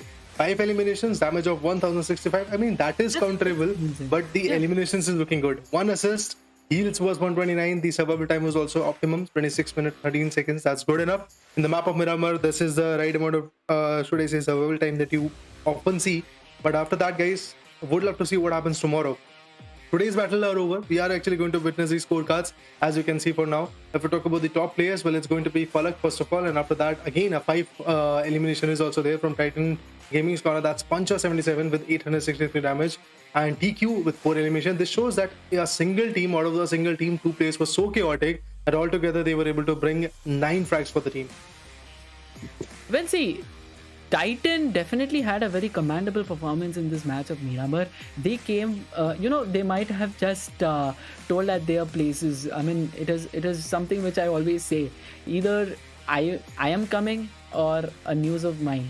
So that is the kind of gameplay that Titan actually got on board for this particular match of Miramar. Quite an amazing performance, but heading towards match ranking, Yalla Esports, 7 eliminations, 10 position points that they secure from this particular game, and 17 in total. Titan Gaming at #2. That #2 for sure is because of the 11 eliminations against the 9 that AGONxI8 Esports is having. But AGONxI8 Esports not so far behind, just 1 point difference in the total, 16-15. And if we actually compare that with Yalla, then again, there's just 1 point difference between Titan and Yalla Esports. I mean, the competition is for sure looking quite good at this point. But yeah, Onyx Ravens, 0 points. Geekay Esports just 1. New Boss just 1. Unicorns of Love, they started quite well in today's perspective. But eventually their last match was, as you can see, they're not good. Just 1 point from the corner. Although they were able to showcase their presence, but eventually they went out quite early. Reason being quite simple, that they didn't have the right utilities and they were in a tussle quite early. As we said earlier as well, that you don't want to actually go for the initial battle when you want to survive. Meanwhile, yes, it is a pro scrims, but it is basically a tournament where you have a prize pool of $300, you have leaderboard, you have a 1,000+ people watching you, so definitely surviving is going to be the main goal. But at the last, it's Nigma Galaxy with 0 points whatsoever, just like the first match that they played today. Nigma Galaxy is also going to end pretty much in a same manner with 0 points in their favor. That's all they are actually going to get for now. But moving up ahead, if we talk about the match stats, as you can say that 60 kills were there, 7,186 is going to be the total healing, 69 total knockouts, 170 throwables has been used, for airdrops being looted, which is pretty much maximized as compared to the last 3 matches, 7 headshots, 26 rescues, and the longest kill distance is finally getting countered and getting a little bit closer to the triple century marker. That's going to be there by Major Pride's Spectre. Well, he definitely got some pride out there for the 292 Amen. long distance. That's amazing. But MVP for after 4 matches of today, AGONxI8 is Falak with 12 eliminations in total, 2,059 damage, 2 assists, heals of 651, and survives for about 22 minutes and 38 seconds in total of today. And that's quite commendable. AGONxI8 Esports is definitely having a good day today. Their fans are definitely going to be quite happy with the performance that they have delivered. Right. And I'm sure if they are going to continue with this consistency, even tomorrow, then the $300 prize pool is definitely going to be there. It's not that far away, to be honest. Yeah, exactly. Right. But if we talk about the distribution, first of all, the first position is going to get them $150. Second position will get $100. And eventually, if we talk about the third position, that's $50. So definitely a huge chunk of prize pool is going to be there. But out of the $300, in just 8 matches, in just close to, like, let's say, 3 hours, you are going to get this amount of money and the glorified fights as well. That's amazing. That's honestly speaking quite amazing. But apart from that, if we talk about the overall readers, you can see that it's Falak which is still going to be on top with 12 eliminations, 2,059 is the right amount of damage that he was able to dish out. TQ on the other corner, 10 eliminations. Game Lords Narwhal was able to have 9 frags. Yalla's Volt, 8 eliminations from his corner. Same goes for Spectre, although the damage difference is way too high. As you can see that there is a exact difference of 500 points if I'm not wrong. Yes. But see, what I was able to see is Falak was always out there to get more frags for his team and for himself. That is definitely showing, it's been shown on the overall leaders. And towards the end, I saw Yalla Volt as well going for that finish. Probably he was not able to secure it. That doesn't matter. But the kind of attitude that these players carry is of aggression, and that aggression is definitely, being showcased in this particular overall leaderboard. I did see, even Puncher doing some quite a lot of damage, and he's there in the top 10 list as well. Head to head after post match 4 between AGONxI8 and Yalla Esports looks fairly good. I guess these are the first two teams. Yes, okay. Yeah, I was exactly. actually waiting for the overall to come and then hype this up, but we are able to see that. #1 for AGONxI8 and #2 for Yalla. That's good. That's quite good. Well, Yalla Esports, they definitely came back even stronger. But if we talk about AGONxI8 Esports, I love the way they were able to counter. 43 points, a gap of 3 points is there, which is not that much to be honest. So still there is a very good suspense that which team is going to get the first position tomorrow in the last 4 matches, to be honest. So definitely the suspense should remain as a tournament perspective. And yes, the suspense is going to be there because 3 points are pretty much easily achievable. But would love to see the overall standing pretty soon, because that overall standing might actually showcase us that there is another team lurking at #3 with 39 points or somewhat. Yeah, But whoa, look at that. Ozarox Esports, not even a single chicken from the corner, but still 37 points. That means just 6 more points they can touch AGONxI8 Esports. Just 7 more points they can beat them. Just 3 more points they can touch Yalla Esports. Just 4 more, Yalla Esports is beaten from the corner. But although these are very small numbers that I'm talking about, but it's pretty much difficult for them to achieve this. Yeah. The reason being, there are a lot of teams at their back. Melise Esports is there, and GameLord is already there trying to catch them up. Titan Gaming is also slowly but steadily going to catch them up. It seems like that from #1 to 7, if a single team gets a winner in a chicken dinner, things can rapidly change. If Major Pride gets a winner in a chicken dinner, close to 22 pointers, they can easily come back to top 3 position. And if Titan Gaming gets that, same case for them. But if we talk about teams coming from #9, #8 to the respective #17 positions, for them having a chicken dinner, winner in a chicken dinner is maybe going to just save their glory, not push them to the top 3, but yes, maybe to top 5, top 6 positions. Okay, now what if? Just what if? Because see, now the way Besiktas have climbed the ladder, slowly and steadily. What if tomorrow Virtual Gaming Squad has a remarkable day out there? They get 3 chicken dinners out of the 4 matches that there is. Is it possible? Is it actually possible that they get to the top 3? Yeah, it's possible, but seems like that it won't be that easy, no?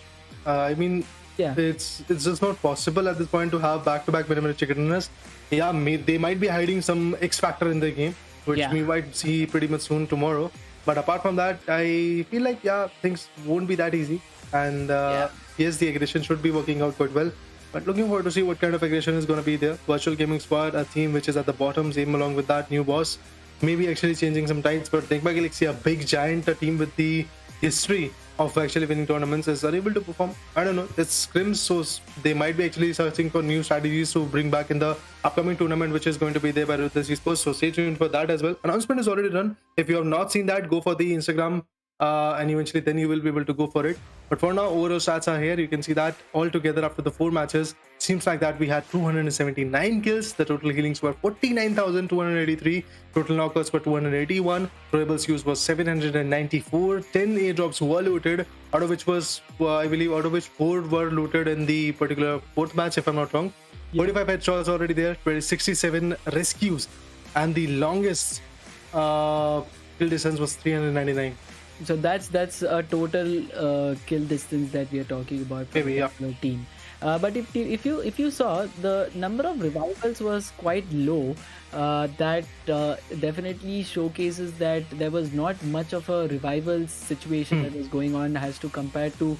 I was able to see that there were 279 finishes as to 281 knocks, which means there were not a lot of revivals that happened.